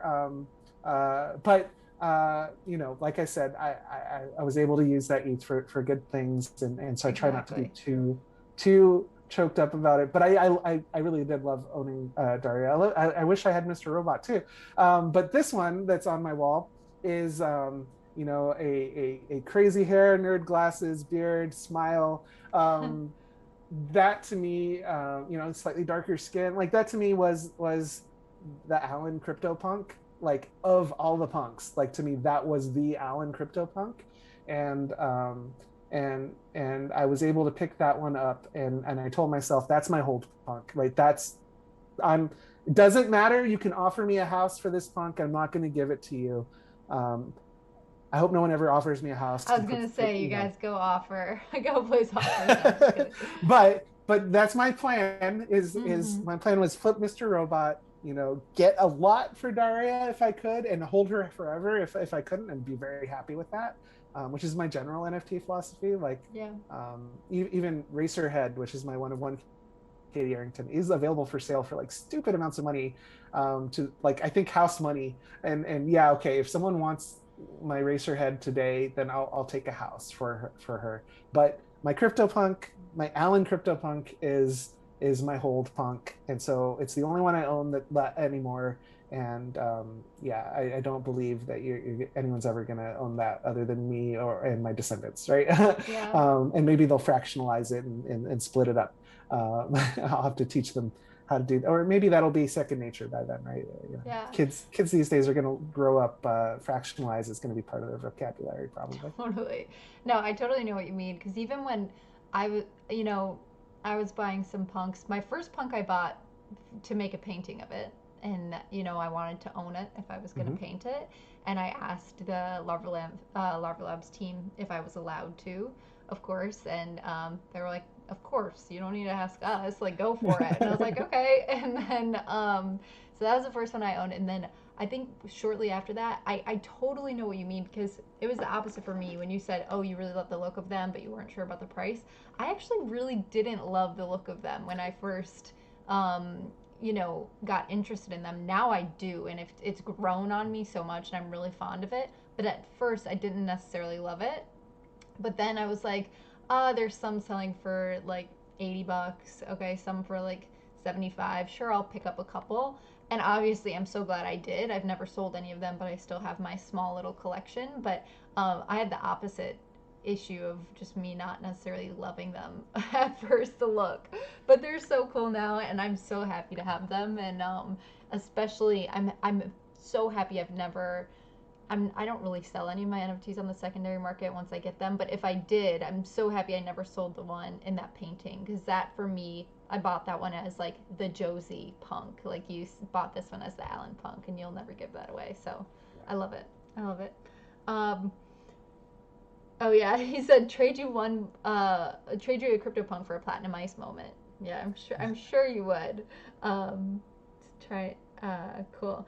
If I didn't answer any of your guys' question or ask any of your guys' questions, please let me know and feel free to paste them in the chat, and I will make sure to cover them. I guess I mean we've almost been going for 2 hours, which is pretty crazy, an hour and 45 minutes, which is amazing. I mean, I feel like we really scratched the surface. We could have talked way more. But is there anything in particular that you want to tell everyone that is coming up, or just in general about yourself, about the projects you're working on, before we take any of the last incoming questions? Um, I want to ask what in the world everybody else is thinking when it comes to CryptoKitties, because I'm watching everybody discover every other NFT project out there. Mm. And I just feel like people are sleeping on the cats. And this is so not like financial based, right? I love the CryptoKitties. I love the CryptoKitties so much.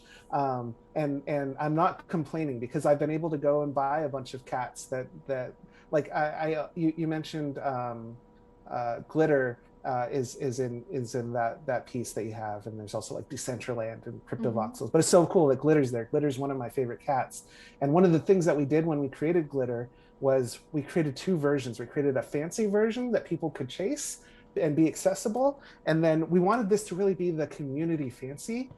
So we created a special edition of glitter, and we created I think 100 of them, and we said these we will give out as like prizes and incentives and like contests, and they're for the community. And we haven't given out all of those yet, but that makes it another one of my very favorite cats that we've made, because of that backstory, and Yeah, also it's such a cool cat. it So is. glitter is the special edition version. I'm sorry, sparkles, I'm getting them mixed up. Sparkles is a special edition version, and Glitter is the fancy. And I've never been able to afford a Sparkles because we did such a good job of making people like thrilled to get one of these, that anybody who has ever won one has like only ever listed it for what again felt like way too much money compared Yeah. to how much I had access to. And one of the things that I did recently when I had a big secondary market sale of an NFT was I had the opportunity to buy a Sparkles, from a longtime collector. It's bittersweet because I think I think she ended up selling it because she had kind of a bad experience, which I'm, I think is kind of, which was really terrible. Mm-hmm.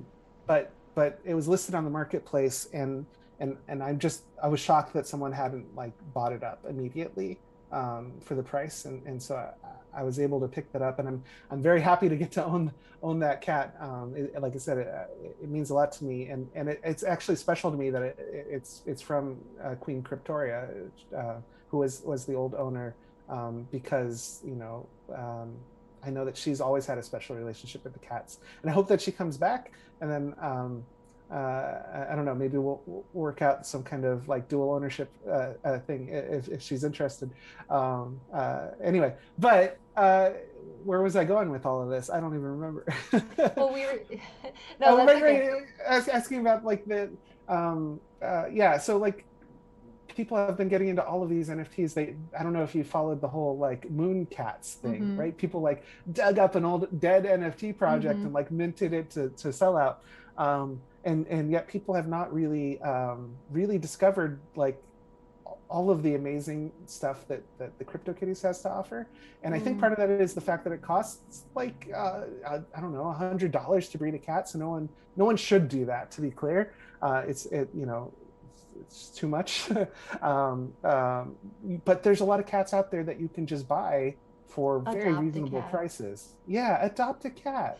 Um, and I would urge everybody to go out there and adopt a cat, not for financial reasons, but the Cryptokitties are such a huge core part of the history of this space. And Agreed. the thing that finally got me, by the way, to buy my first punk, where I'd always been on the fence, I'd always felt like they're a little too expensive. But I think it was actually Dan from OpenSea and from Kitty Hats asked me like, "Do you own a punk yet?" And the way he worded that, it got me to realize like, okay, you're right, it is inevitable. And every single time I've looked at the price, I'm like, hey, it's slightly too expensive, and then it's twice as much a moment later. And so I'm like, okay, fine, I'll go buy a punk. And then and I believe Daria was my first punk. And then as I had the opportunity, I bought a couple more, with my thesis. But I'm going to ask all of you: do you own a CryptoKitty yet? And if the answer is no, why the heck not? And if you're Yeah. watching this show and this episode of this show, again, this is not financial advice. This is just like own a cool cat. Go pick up Miss Matheson. Yes. Miss Matheson is a cyberpunk cat. I love the cyberpunk aesthetic. This is my cheesy cyberpunk lighting that I've got going on in my office, I right? love it. I figured, have fun with this stuff. But go pick up a Miss Matheson if you can, or another cat. Like I said, there's dozens and dozens of fancies out there, and they cover the gamut, and they're all super cool, and they're all different price points. Some of them are very, very accessible, and Yeah. some of them are very not. But Yeah. it's very special to own them. And so if you don't own a cat, like when are you going to own a CryptoKitty? That's my question. All right. I love that. There were some comments coming in as you were saying it. Someone said, Lander said, I have five. Level Bevel said, I'm sensing a CK revival. Cat. Oh, Bitcoin Louis said, all the cats I want to own are 100 ETH plus. Well, adopt some other ones. That's Celestial true. Cyber Dimension is my favorite. That's what he said. That's an Pranksy's been expensive down. one. I Yeah. think it's for sale though. I don't know. I would do it Bitcoin Willie. Yeah, eight bin, right? Yeah. Pranksy's buying kitties. I'm a floor specialist. Oh, I have my eyes on Travis. Oh yeah, Lander. Oh, wait, I know this about you. He said I've loved zombies, so you got Stitches. Such a good one. Nice. And then I think it's Devil who loves the dragon one. What is Oh that yeah, one? Draco. Yeah, yeah, yeah. Um, Yeah. Abel, I have 129 Cryptokitties. Nice. I have seven. Okay. All right. Seems like you guys are doing all right. Okay, Um, good, good. yes. And then other people are listening to this later. Oh, yeah. Jim, I have too many kitties. That's probably Yes. true. You have a lot of cats. And it's actually kind of cool because, when I was breeding with my friends when CryptoKitties first launched, I'm really, really sad. And I hope that one day I'll find it in some small box, but I lost my wallet, which Oh is really no. sad. So I don't have my earliest CryptoKitties. But obviously I bought more later on the secondary market, and I'm so happy with the cats that I do have, but I could always have more. And yeah, Jim said Josie painted my favorite kitty, which is true. Jim a while back commissioned me to paint Kitty, yeah, number 202, and we did put a little augmented experience Yes, behind you it where the did. background color changes, which is kind of cool. um, We showed that off within the Cryptokitties team, and everybody completely loves everything about that. that That's was a really so fun great. one to paint. That was like, I yeah. think I think that was one of the things that helped make it very easy to know that we should do that collaboration that we did with you. Is Oh, like of cool. course we would work with Josie. Like look at what she's done. And that goes back to Jim and everything. So That's awesome. Thank you. This was such a cool stream. Like I said, if you guys had any more questions, make sure and ask them, because I'm going to ask some of my closing weird questions, like the ones I started with at the beginning. But I mean, before I do that, I just want to really thank you for how in depth you went with all of your answers. And I feel like you didn't try to like go around anything that people were asking. You were really, we were talking about this, transparent with everything, and had amazing answers. But then also, I feel like inspired by a lot of the things that you said, and I'm really excited for where you guys are going and where you're bringing this community. Because what is the phrase? As the tide rises, all boats. yeah, Or a rising tide raises all ships, something like yeah, something like that. that. Like, and it's funny because when I type it, I can like do it right, but now when I'm saying it out loud, I'm like, that's definitely not it. But Yeah. I really do believe that, and you guys are bringing so much visibility and new users, and we're seeing just a lot of that trickle throughout the NFT space. So I'm forever grateful for Dapper Labs and everything that you guys are doing, and you especially. I loved hearing your background on this stream.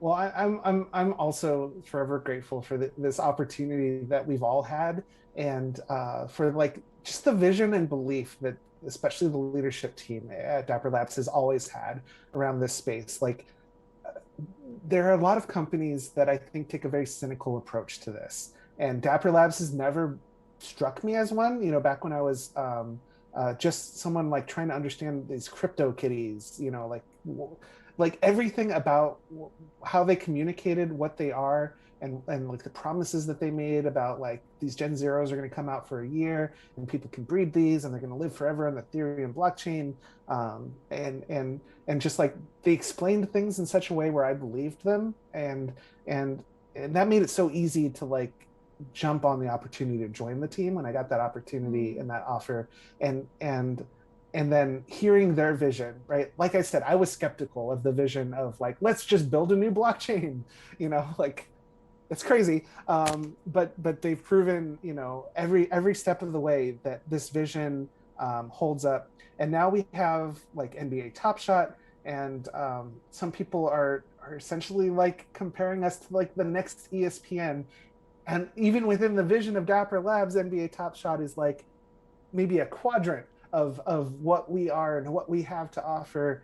And like the whole point of NBA Top Shot on some level was just to like prove that, again, like Cryptokitties, that this mass market digital collectible on a blockchain, like that user experience is just so much better than what you can get anywhere else. And that when people have the opportunity to experience this and interact with this, they're going to choose it every time. And we have just like really had the opportunity to prove that, and then that trickle down effect, it's not even trickle, it's a waterfall, right? That effect where people started finding about NBA Top Shot, and now they're like, okay, tell us more about this space because this is amazing. And now you have people in Club Top Shot buying a fifth of a CryptoPunk, and like blowing up hash masks because that's something they could get in on the ground floor that was brand new at the right time for them, and a cool project and that sort of thing.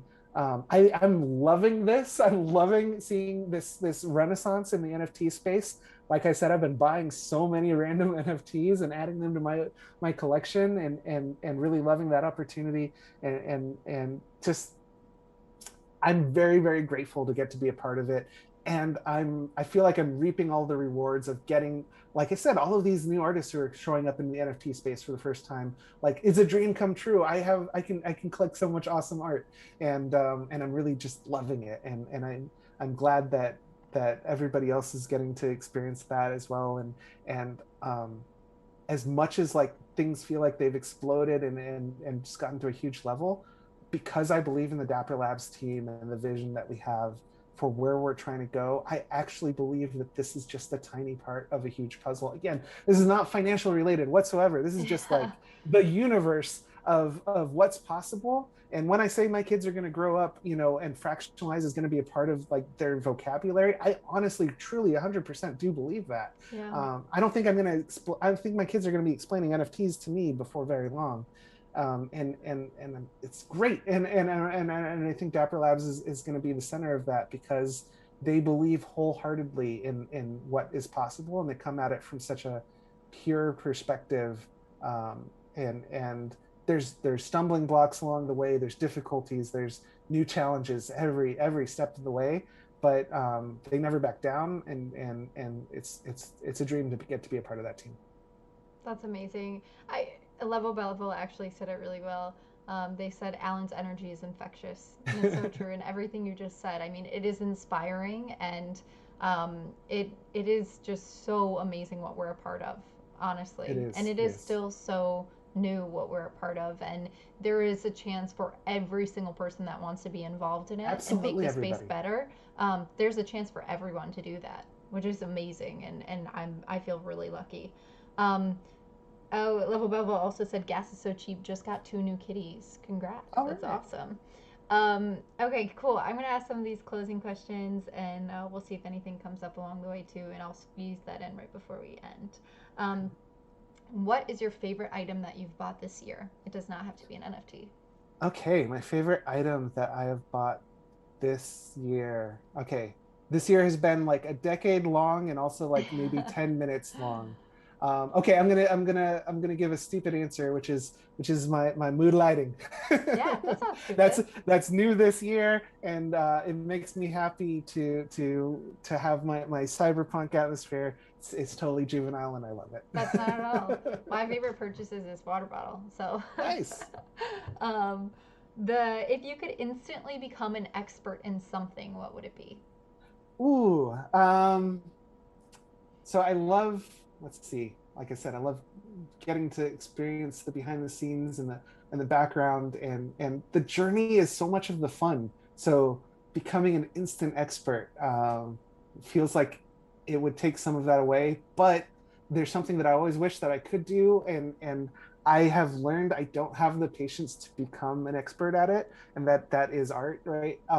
And so if I could become an instant expert at creating art, I would take that shortcut, and then I would just create awesome art all the time. That's awesome. I love that. That's a cool answer because you are so creative and you have this mind that is like so unique and so innovative. Like if you were an expert in art as well, I can't even imagine like what you would be doing. It would be so cool. So that's a good one. Um, what would be the most surprising scientific discovery imaginable? That God exists. If science came out and said God exists, I would be very surprised. That's yeah. I think that's a really good one because I would be really surprised too if scientists said that. Yeah, like Yeah. I don't know totally what I believe as far as that goes, but yeah, if science is coming out and saying we have proof, yeah, I'd Yeah. be shocked. That's a good one. And then I do have one last question, but some people ask something, so I'll ask just a couple more after this. But my closing question for these is, would you want to live forever? That's such a good question. And I have heard you ask this, and I have thought about it at the time. It might have even been why I was so interested to come on the show, is because it forced me to answer that. No, um, I believe that I mean, okay, yeah. Anyway, I believe that I would say yes. I don't actually think forever would be, I don't think anyone would want to actually live literally forever. And so I suppose if it was literally forever, I don't know, it'd be hard to say no though. There's so much that could, while it's possible to do things, like the big problem with forever is eventually, the universe is going to implode, and then what are you doing, for literally forever? It's not a good trade-off, but Yeah. the opportunity, like I could probably find the patience to learn art and programming and all the things, and so like the opportunity to have that, I don't know that I could turn it down. And maybe if I lived forever, I'd live long enough to figure out how to make that not last forever, forever, forever. I don't Yeah, know. that's true. I'm very optimistic, even though, like, by definition, I guess I couldn't ever discover that. But I'm going to say yes, and only because like it's not a real thing. Yeah, yeah, no, that's fair. We always, early when I used to ask this question, I was mentioning this show. I forget. I think it's called Upload, the name of the show, or something, or Replay, or something like that, where they, if they catch you right before you die, when you're in the hospital about to die, they can upload you to this next like life where you go live there and your family can like talk to you over the internet sort of, and you live forever, as long as you pay the monthly fee, of course, and all of that. But there's this like vortex that you can jump in, which is basically like a glitch that it's almost of not living forever anymore, and you die. So it's interesting. Like, yes, you can live forever, but you have the option not to. And people were like, well, then of course, because then I can Yeah, just have that whenever, which is a little bit of a exactly. cheat, but. It is. It is. But yeah, no, I like that question and seeing what people think of that. Yeah. Also, Jim said Alan is a hidden gem in the NFT land. His true influence won't be realized for years. I agree. I agree. That's a Thanks, good one. Jim. Um, Jim is a shining, very visible gem in the NFT space. I love it. I agree. And Jim, it's funny, actually, Jim and I connected through Cryptokitties, which is so cool because Nice, yeah. I was in the chat like, am I allowed to paint glitter kitty? And then Devil actually gifted me a glitter kitty and said, Oh well, now wow. you are, you own it. And then Jim and I got connected from that, which was so cool. Kitties has connected a lot of us. Do you Um, own a devil Ethmen or yep, a I devil do. and Kitty? Very nice. I Yeah. do, which is awesome. It's such a Um, cool little collectible. oh yeah, no, I totally agree.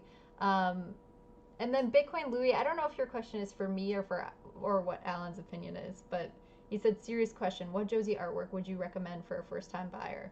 I'd like to go down in history as a supporter before the big reveal. Um, I don't know if you're asking me that. I don't know. It's tough. I think they all I'm it's hard for me because like I said they're all created in a different place in my journey, so I have appreciation for all of them, which sounds kind of like a cop out answer, but um I'm really thankful for everyone who collects my work, and even with some of the works that I've given away for free, the George Floyd one that I gave for free, there's people get a lot of bids on those and people don't sell them, which is pretty crazy, having thousands of dollars bids and still holding them and like keeping them, and people were a lot of people, it was their first time ever owning something by me, so it was really cool to see. So I don't know exactly, but if you're interested in something particular, DM me and we can talk about it more and figure out what is right for you.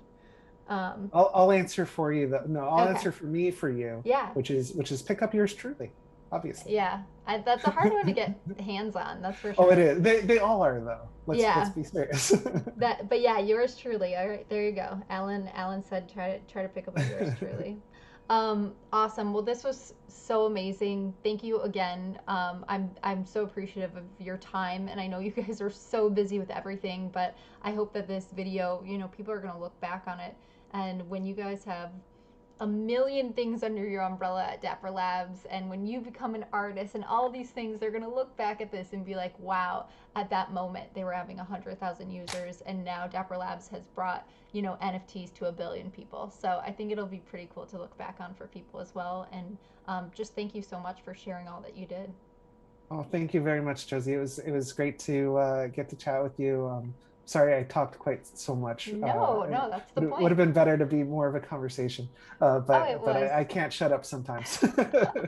No, don't say that. Seriously, it was so perfect. Some people tell me sometimes they're like, "Oh, I tend to ramble," and I'm like, "That's literally the point of this show." So ramble as much as you want, and it was perfect. Well, So excellent. thank Thank you. you very much for having me, and thank you everybody for the great questions. And yeah, it is cool, and I look forward to this big reveal. You're not going to share any details. Not yet, but I will say join my Discord and newsletter. Join both of them if you can, because that will get you the information before it hits Twitter or anywhere else. Mm. So definitely join both if you can. But yeah, awesome. Well, we'll see you guys on the next stream. Thank you so much, everyone who is watching this now, watching it later, and everyone in the chat who's kept this so active. I really, really appreciate all of you guys. And let me know if you guys have any feedback or questions from anything we chatted about today. And we'll talk to you soon.